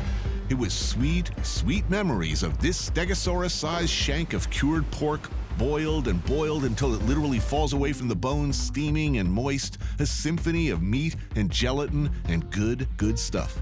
God is hiding in there somewhere. Cologne is a workers' town, you know, so the kitchen is definitely a workers' kitchen. And yet, it has a pretty liberal, progressive worldview. Where did that come from? It has something to do with the river. Occupation here was trading.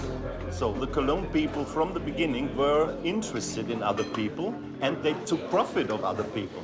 We are not afraid of influences from outside.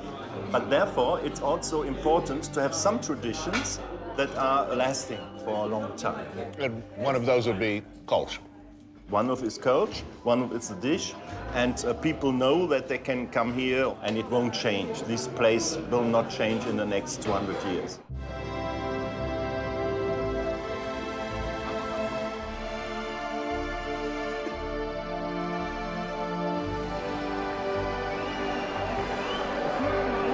Cologne is, or was, a predominantly Catholic city, perhaps more Mediterranean in temperament than those fun-hating Lutherans and Calvinists.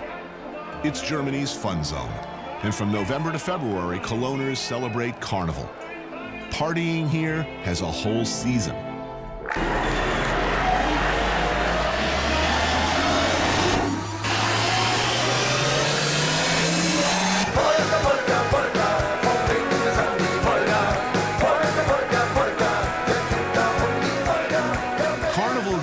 An exuberant, anarchistic, batshit wild 40-day celebration leading up to Lent.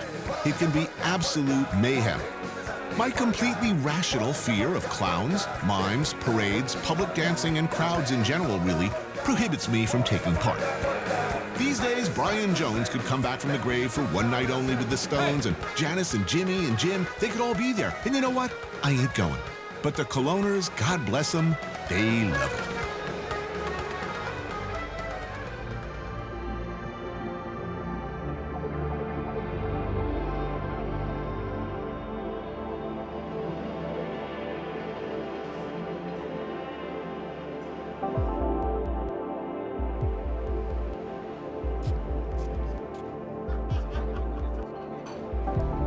Oma Kleinman handles enormous crowds of revelers. Fortunately, the madness is still a few weeks away.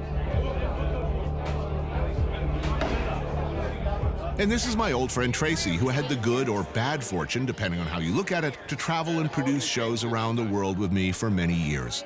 Anka is from Cologne and makes me feel better about my carnival phobia. Carnival. You like carnival.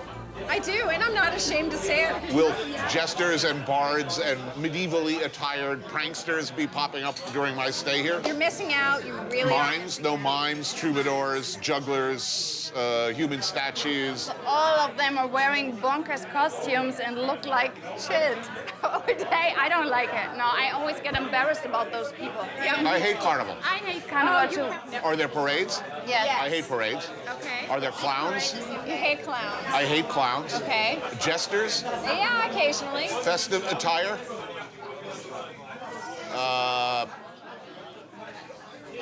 I have beer right now. I don't need no stinking carnival to drink beer, man. And as I understand it, I'm urged to drink beer as part of a community of beer drinking with other bros. I hate bros. I mean, it's not just bros. It's a whole community of people speaking in dialect, singing songs in dialect. Singing. I forgot to mention that. I hate that too. There is another side, and if you open your heart, you would see it. My heart is a cold, cold place, and there's no room in it for jugglers.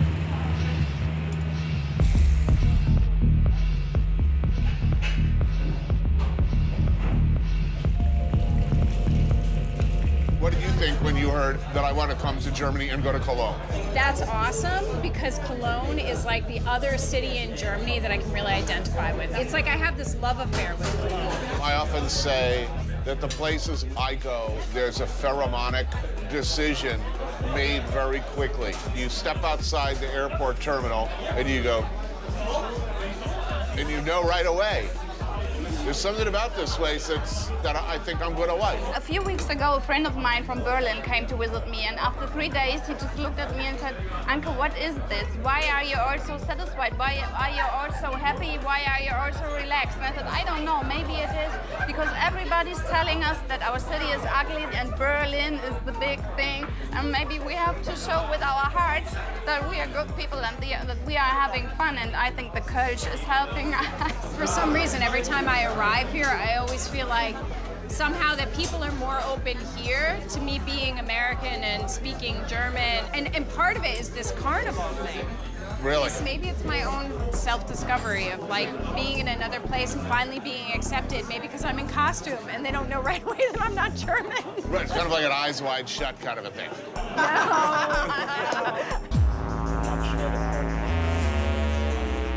This is what I came here for, though. Surfboard-sized slabs of veal and pork, filled with many wonderful things, dredged in breadcrumbs and fried in magical, magical deep fat. Now that's a carnival I can get behind.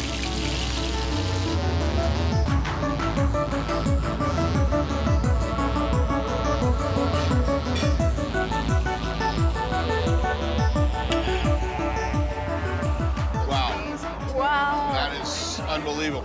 Supposedly, you can split your schnitzel in half, take the other half home, and it's really good for breakfast. It's like the German equivalent of pizza in the morning. Right, which is a tradition I totally support.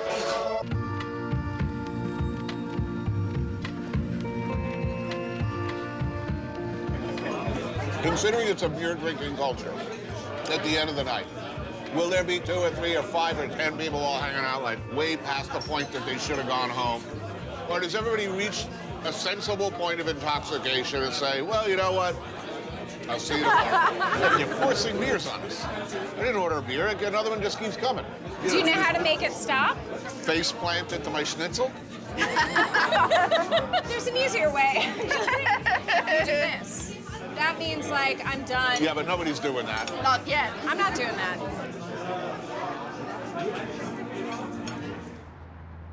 So let's talk about the elephant in the room. We know that Cologne is a proudly tolerant, fun-loving, beer-drinking, pork-happy, and friendly little city. But just a few days before we arrived, Cologne became the focus of the whole argument over Europe's refugee crisis. Cologne, of all places, is now the example for both sides of an increasingly bitter argument over whether Europe, and by extension the world, should turn their backs on the millions of refugees spilling out of Syria, Iraq, and a Middle East spinning into chaos and slaughter.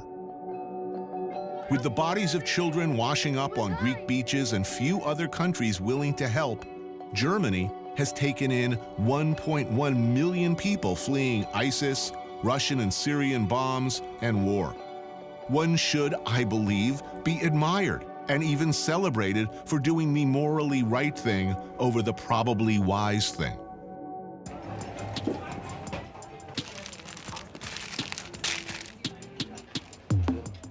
Saker Al-Mohammed is one of many who found his way to Cologne. Hani Zaitoun helps refugees as they try to integrate into German society. This is unsurprisingly easier said than done. Getting to Turkey, no problem. Yes. Turkey to Greece, problem. Getting to Turkey is now a problem. Right. But at that time, it was not a problem. Next went from Greece to Macedonia, is that correct? Welcome there? No. Serbia? No. Were you welcomed here? Yes. Very welcome. So here we are, Cologne, one of the most liberal, if not the most liberal cities in Germany. A city doing the right thing. And on New Year's Eve, the whole attitude towards refugees, not just European policy, but the whole moral question was thrown into doubt. Cologne found itself the test case, both example of tolerance and hope, and worst case scenario. Here's what was reported. On the night of December 31st, 2015, witnesses saw crowds of up to 1,000 men, described as predominantly Arab and North African, near Cologne's central train station. Some broke off into small groups, assaulting hundreds of women as they left the train station. Police were completely unprepared. The situation continued, reportedly, for hours. 3 weeks after the incident, the official numbers were as horrifying as first reported. 766 criminal complaints, of which 381 are sexual offenses, including 3 rapes. Many across the world, of course, saw this as the perfect "I told you so" moment. A sadly understandable reaction. There is no minimizing 381 sexual offenses in one night. How big an effect is this going to have on the situation? So all Syrians that I knew were totally condemning what happened. And we absolutely cannot tolerate something like this because it's not a part of my culture. It's not a part of what... Do you think it will change the political climate is what I'm asking? Before, it was relatively easy for a German politician to say, look, have a heart here. Let's do the right and moral thing. And it is being used as a club to beat any politician or leader who would like to have a more conciliatory or more welcoming attitude towards people who clearly need help. Refugees are human beings, and some of them are good, and some of them are bad.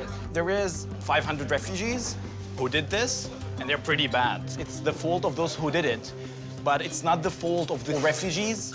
It's not the fault of the Germans. The infrastructure exists more or less to handle this enormous influx. An integration of 300,000 would be easier than integration of 1.1 million that entered in 2015. This is a challenge not only for the Germans, but also for those who came to integrate in the community. It's something that have to be work on from both sides, not only the Syrians, but also the Germans. The Germans are willing to, because they're pretty well organized.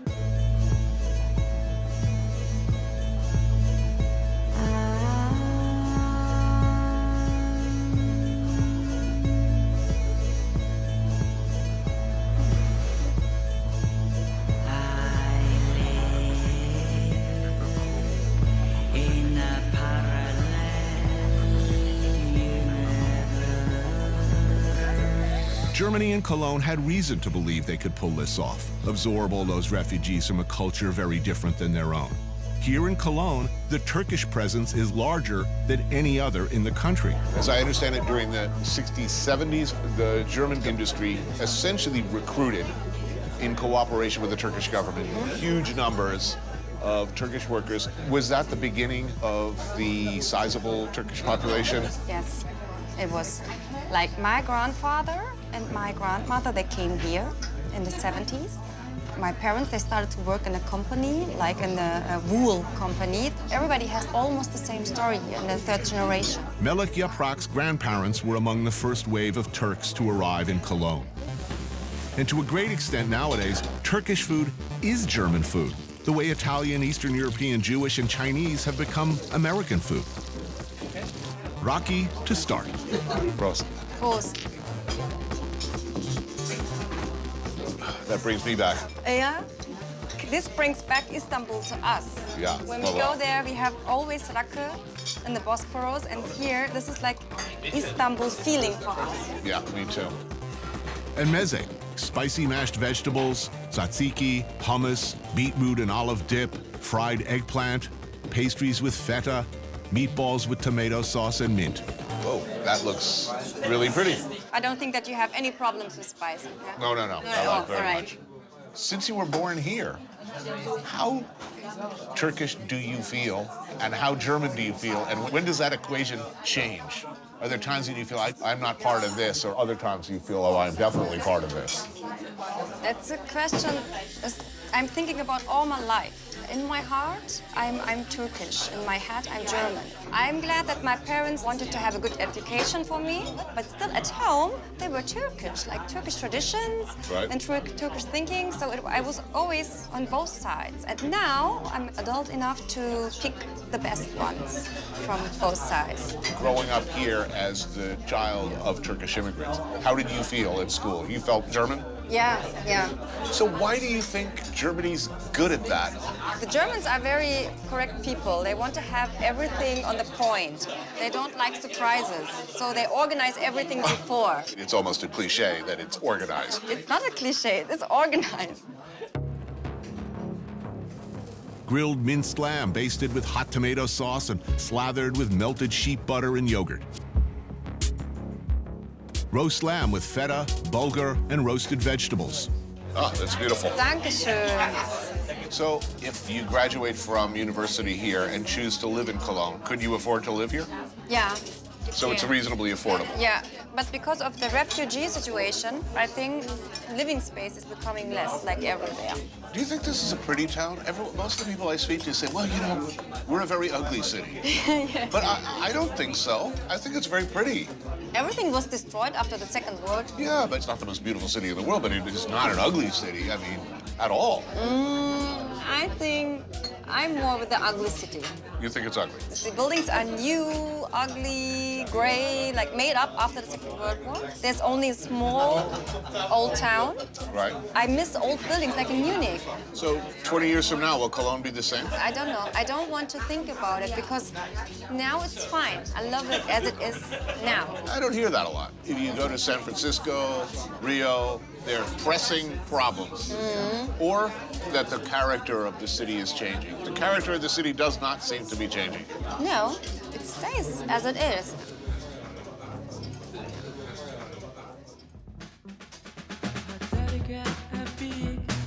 If there's one musical movement or one band that represents Cologne better than this one, I don't know what it could be. Created in 1968 with Holger Czukay, Jackie Leibzeit, Michael Caroli, and this man, Ermin Schmidt, Cannes was at the forefront of what was called inevitably the krautrock movement, combining the sounds and attitudes of classical, avant-garde, rock, and funk. So you moved here, how old were you when you came? 64. Interesting time, 64. It was a very interesting time. It was the time of where Cologne was really blossoming. It was the art town in Germany. Ermin studied with Karl-Heinz Stockhausen, But it was a trip to New York City where he was exposed to what Lou Reed and the similarly classically trained John Cale were doing with the Velvet Underground that would prove to be the catalyst for Cannes. 64 was still pretty early days for cultural ferment, I guess. But not here. Not here. So, not here. So the question is, why here? What was it about Cologne? Well, I think it's this generation which were like me. We grew up in this after-war terrible destruction. And that was the generation which started to create something new. There was bubbling from everywhere. We're having dinner at Ox and Clay, part of the new Cologne dining scene where chef Daniel Gottsleich plans to kill us with deliciousness. Grilled scallop with black salsify, a consommé of burned hay, lemon gelée, and walnut oil. When you began Cannes, what was the initial reception? In the beginning, they said that we are not able to play music. We were dilettantes. But I mean, you were all technically proficient, accomplished musicians. We were all, except the guitar player, who was the youngest. But Holger, Jackie, and me had a musical career already behind us of 10 years. For us, it was important to create something by more or less listening to the other and intuitively trying to create something spontaneously. We didn't even plan to become a rock group. Was there a precise moment at which you crossed the line, in which you all looked at each other and said, wow, I guess we're a rock group now? I'm not sure we ever said we are a rock group. Grilled lobster with a dashi of eel, marinated algae, fermented kale, and yuzu froth. If people were to draw a direct line forward to bands and musicians who were influenced by your music, for instance, you know, people mention the Bowie, Iggy Pop, Berlin period, and a lot of other great work. What about EDM? Do you share the blame? No. Is it good or bad? It's good. It's a positive thing. It's positive. Electronic dancers. Yes, sure. I mean, you can't anyway classify any style or any kind of music as good or bad. But it excludes the musicians. Traditionally, is it the opposite of what music should be? Is it all okay? I have no idea what music should be, because whenever you start knowing what should be, you are already starting a new dogma. Yeah, I hear you. There are DJs which make fantastic music, and they make it for a certain purpose. I mean, there is the purpose of this environment, and they fit. Neither the purpose nor any dogma can be used as a judgment for your music. Braised ox cheeks with marrow, beetroots with mustard, gratin potatoes, black truffle. You don't get paid for the influence you have on the culture. No, I wouldn't complain about that. I mean, we never consciously did something intending to make money with. We still have fans which are 16 years old and think this is a music created yesterday, and it's 45 years old. Does that feel good? That's satisfying too.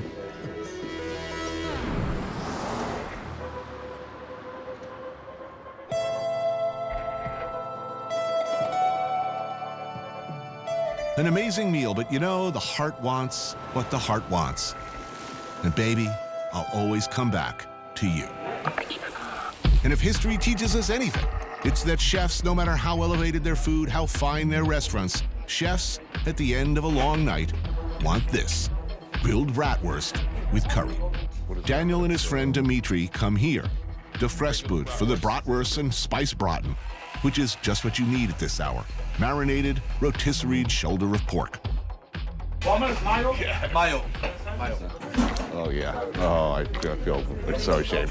Drunk or sober, good is good. And I want this. You want this. We all want this, right? Where did currywurst come from? I mean, this is a truly fiendish idea. It sounds like a really bad idea. Nobody knows, really. Nobody knows. It just appeared one day.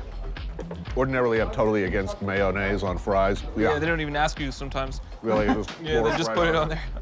And they put like 50 cents for the mayonnaise. Yeah. Man, that's good.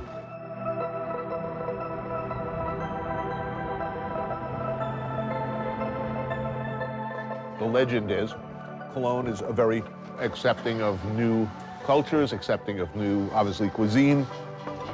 Why? It's a good question. I guess we have a lot of gay people here. Mm-hmm. People say it's like the San Francisco of Germany. It's a very Catholic town. Catholics are not notoriously, gay Yeah. friendly. What happened here? That's a very good question. Huh? Yeah, I don't know the answer. It's sort of a nightmare scenario for a conservative. You're saying it's basically immigrants, homosexuals, and artists have made the town what it is. Can I find work here? As a chef, yes. As a good chef, yes. What if I were a mime? There's actually a lot of them here. Prostitute, work here? Yeah, a lot of them. This is like the biggest brothel in Europe. That doesn't sound like a good thing. Smallest and most discreet might sound better. Biggest. Yeah, well, it's also famous for its parties. So you can probably undercover go to a brothel. You say like, oh yeah, I'm just partying. Why of all the places in Europe would the largest brothel be in here? Basically every month there's like a big convention here. So I guess if you're looking for company, maybe that's why. It's a city of contrasts. I mean, on one hand, it's very Catholic. You would think conservative. If you look at the menus of a lot of the places here, very traditional, pretty much the same menu in a lot of the places. Yeah. And yet, then there's your place. They're all doing well. It's very confusing. I need more beer. Yeah. 3 more? 3 more? Please. Look, 1, 3? Yes. No problem. That's what I like to hear. Cheers. Cheers. Cheers, guys.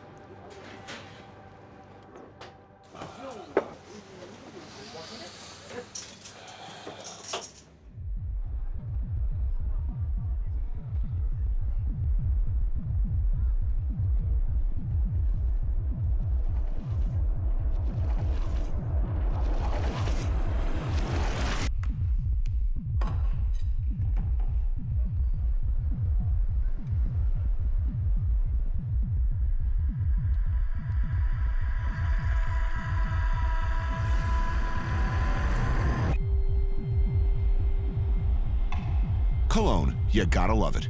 They support artwork that might get you punched in the face elsewhere.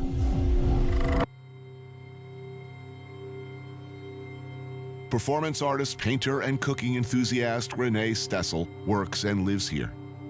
His current project is called The Restaurant of the Egoists, where you dine alone with a full-length mirror across from you at the table. Which is weird, right? Oh wait, let me get a selfie. Did I Instagram my food yet?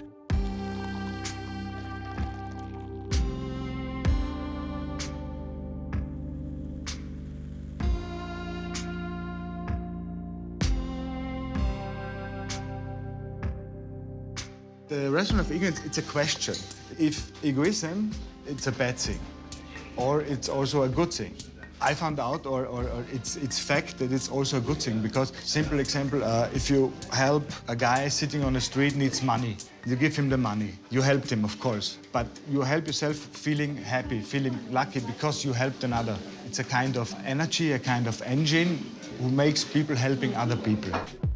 Kleine Glock has been a hangout for Cologne's artist community since the First World War, which seems like a bad business model, but it seems to work. They like artists in Cologne. You can feel free with the way how you think, and it's all about the Colonians. I don't know why the Colonians are like the Colonians, right, but they are the most tolerant and open people I met, and that makes it easy for artists because you can go onto the streets and really make experiments on the street with your art, and nobody sends you the police. Are chefs artists? No. No. There is a connection between painting a picture and doing a sauce, because you have to find a balance, and this is the only one connection. I happen to agree with you. As much as we might like to think of them as artists, I think chefs are proud craftsmen or artisans. I think there's one chef who I would argue is an artist. I would hold up Ferran Adria as an example of an artist. As I know, he don't believe he's an artist. No, he says, I'm a cook. Yeah, but I think he's wrong. Rheinischer Sauerbraten, traditional Sauerbraten, good Sauerbraten. But Morrissey is going to brown out his shorts. He sees you eating this, because it is, how shall I say, equine in origin. Old Bessie didn't quite make it to the soap factory. You like horse meat? Yeah, I do like it, actually. This is one of the few places that still does it. Yeah. The arbitrary decisions we make about what animals we're going to eat, even I do. You know, 15 years I've been eating all over the world. Yeah. I've never eaten dog. If you are cute as an animal, you are lucky. I think it's the eyes, big eyes. It's not food. Too bad they're out of panda today. That would piss some people off. I kid, no panda. Rene is hitting the schnitzel hard, and I see he has opted for the egg on top. So Cologne, proud of its attitude towards art, artists, different cultures. Germany's accepted somewhere in the neighborhood of 1 million refugees. How do you realistically say, welcome to Germany, and we're all going to learn to live together? Can that be done? It could be done, of course, but I hope that all the right-wing people will not develop. And this is, for example, a job for an artist. Maybe we should go out 100 people with Nazi uniforms and walk through the city. Maybe this kind of actions will just make the people remind on the time and what our grandfathers did wrong. We really have to take care that we don't fall back in these structures. But we kind of are. We are on the way. We are here necessarily. We're well on our way. I'm allowed to be naive and, I honestly talk about utopias. It's a kind of utopia, just the fact that the whole world will mix up with each other, that in, I don't know, 70, 80 years, there will be no white people anymore and only cappuccino-colored people. Look, that's the only way. This is the only solution. It's my way of thinking. Mix up, it's our only hope, is our way out of this. Yes. It's going to take some time, but it's really the only way. This sort of Singaporean model where everybody's so mixed up that you really don't know who to hate because everybody's so hopelessly intertwined, but we're a long way from that.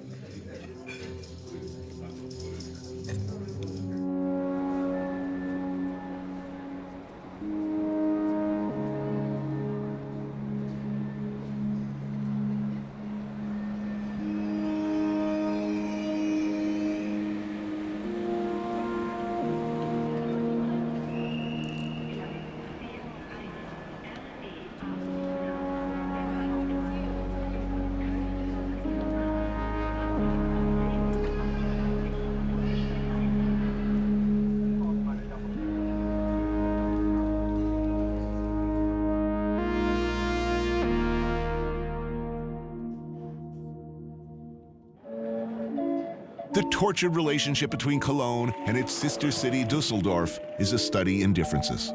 Most notably, the beer is different. The attitudes are different. It's, if you listen to partisans from either side, a short trip, but another planet. Do they speak a different language here or something? Yes, it's a different dialect. It's not an accent. The actual words are different. Yes. The words are different, the spelling is different, and also the meaning of some words is different. And the beer, most importantly, the beer. And the beer, yes. In Cologne, we have a pale beer, a light beer, and here we have a very dark beer. Right. It's called Alt, but it's not old, as the word Alt means. Right. It's surprisingly fresh. Fresh. I would like some fresh beer. Yeah. Uriga Obergariga is another one of those old and awesome German institutions designed to serve maximum number of people, the maximum amount of beer, and pork products with maximum efficiency. Look at this.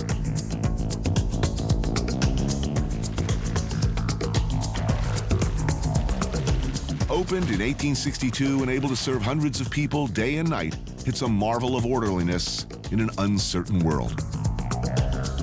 Heinz and his friend Judith introduced me to Alt, the completely different beer these Dusseldorfians drink. It's quite good. Yes. And me, as a Cologne person, I must admit there is a lot more taste in this beer than it is in Kölsch. Unfortunately, after 3 or 4 of these beers, I'm full. So as a utility, everyday beer, Kölsch has definitely got an advantage. You can just drink it all day. Yes, but the Düsseldorf people, they are accustomed to it, so I think they can do 10 or 15. Pickled eggs, peel, cut in half, remove the yolk, add mustard and a bit of oil and vinegar, return the yolk, and go. Perfect for beer drinking. It's work, but it's worth the effort. They make you do this yourself? I thought it was Cologne they're supposed to be, you know, working class. I mean, Yes, this is working class. Yes. there's not a lot of love between Dusseldorf and Cologne. Why can't we all get along? There was a battle in the 13th century. Right. And Dusseldorf won the battle, and that was the moment Dusseldorf got a city. Right. The city rights. Right. Yes.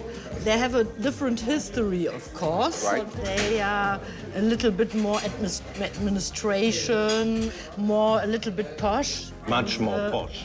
How would they describe each other? Oh, all of those people in Dusseldorf, they're all stuck up. They care about outward appearances, and they're all administrators, and they don't really work, or I don't know. I mean, That was a perfect explanation. Cabbage and metwurst, which is simply kale and sausage and delicious. And spicy pork goulash with rye bread. Oh, that looks healthy. Thank well, you. kind of. There's one difference as well. When I was a little kid in Cologne, I never heard the word Dusseldorf. What do? They say the other place? No, even not that. It was not part of our conversation, of our thoughts, of our... Your world. Of our world. Really? The first times when I came to Dusseldorf, I learned that the Dusseldorf people, they look to Cologne. Yes. Because yes. it's a smaller town, and yeah, Cologne is more in the media. Which city's better?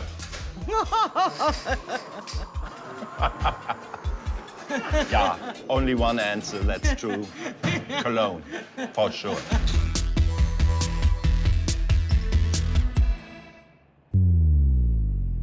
Why? What accounts for Cologne's, some would say, un-German, relaxed and open style?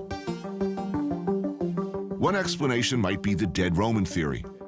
I have suggested that the presence of long-dead Roman legions enriches the soil, making for good wine and a propensity for frolicking and drinking that wine.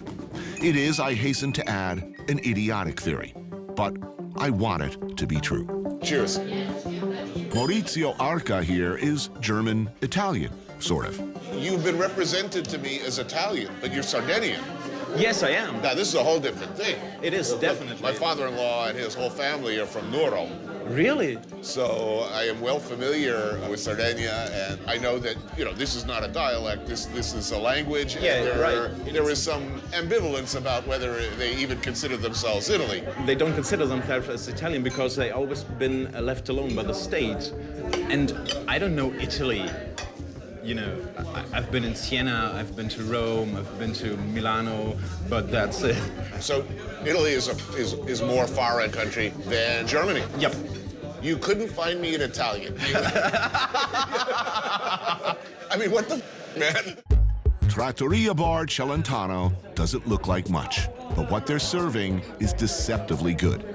Antipasti, grassi, carpaccio, tomatoes with pepper, parmigiana, grilled zucchini, mortadella. The Italians came during that period, I guess, in the 70s, to work in factories, along with the Turks and Eastern Europeans and everybody else who came in. Like my dad did, for example. He worked in a car factory near Osnabrück. Was your neighborhood Italian or mixed or German? It was mixed. There were like these homes made for the guest worker program. You know, all immigrants were like stuffed in there. And integrated? Yeah. Meaning the Italians didn't all live together? Not all Italians, but lots of immigrants, like Turkish people, Italian people, surrounded by Germans. What did they think of the food, your parents? Like when they first said, look at all the cabbage and the potatoes and the giant hunks of They love pork. potatoes, that's for sure. Right. But all this other stuff like Haxen, they don't like that stuff. When you came home from school, what did your mom cook for you? Italian or German? Just Italian. Just Italian. That's just no surprise. And spaghetti alla vongole. So life is good as far as I'm concerned. Give me a good spaghetti with white clam sauce, and I don't need much more. Maybe some wine. Everybody here says the same thing. We are open-minded. Yeah. We try to be fair to everybody. We are welcoming. We're proud of that. That will never change. Do you think that the refugees who are coming here, that they will be integrated into German society as efficiently and as gracefully as your family was? I'm not sure, because times are so different to the 80s. But look, Germans are organized. Organization is just one fact. You need to control, to handle this, but... Look, All of the people who were involved on New Year's Eve, do you think that if they get work, that if people are kind to them, if they're given housing, do you think eventually Germany will figure it out? I'm not that optimistic, to be honest, because I'm convinced that it's not a German problem. Right. It's a world problem. It's a European problem. We're all stuck in the same boat.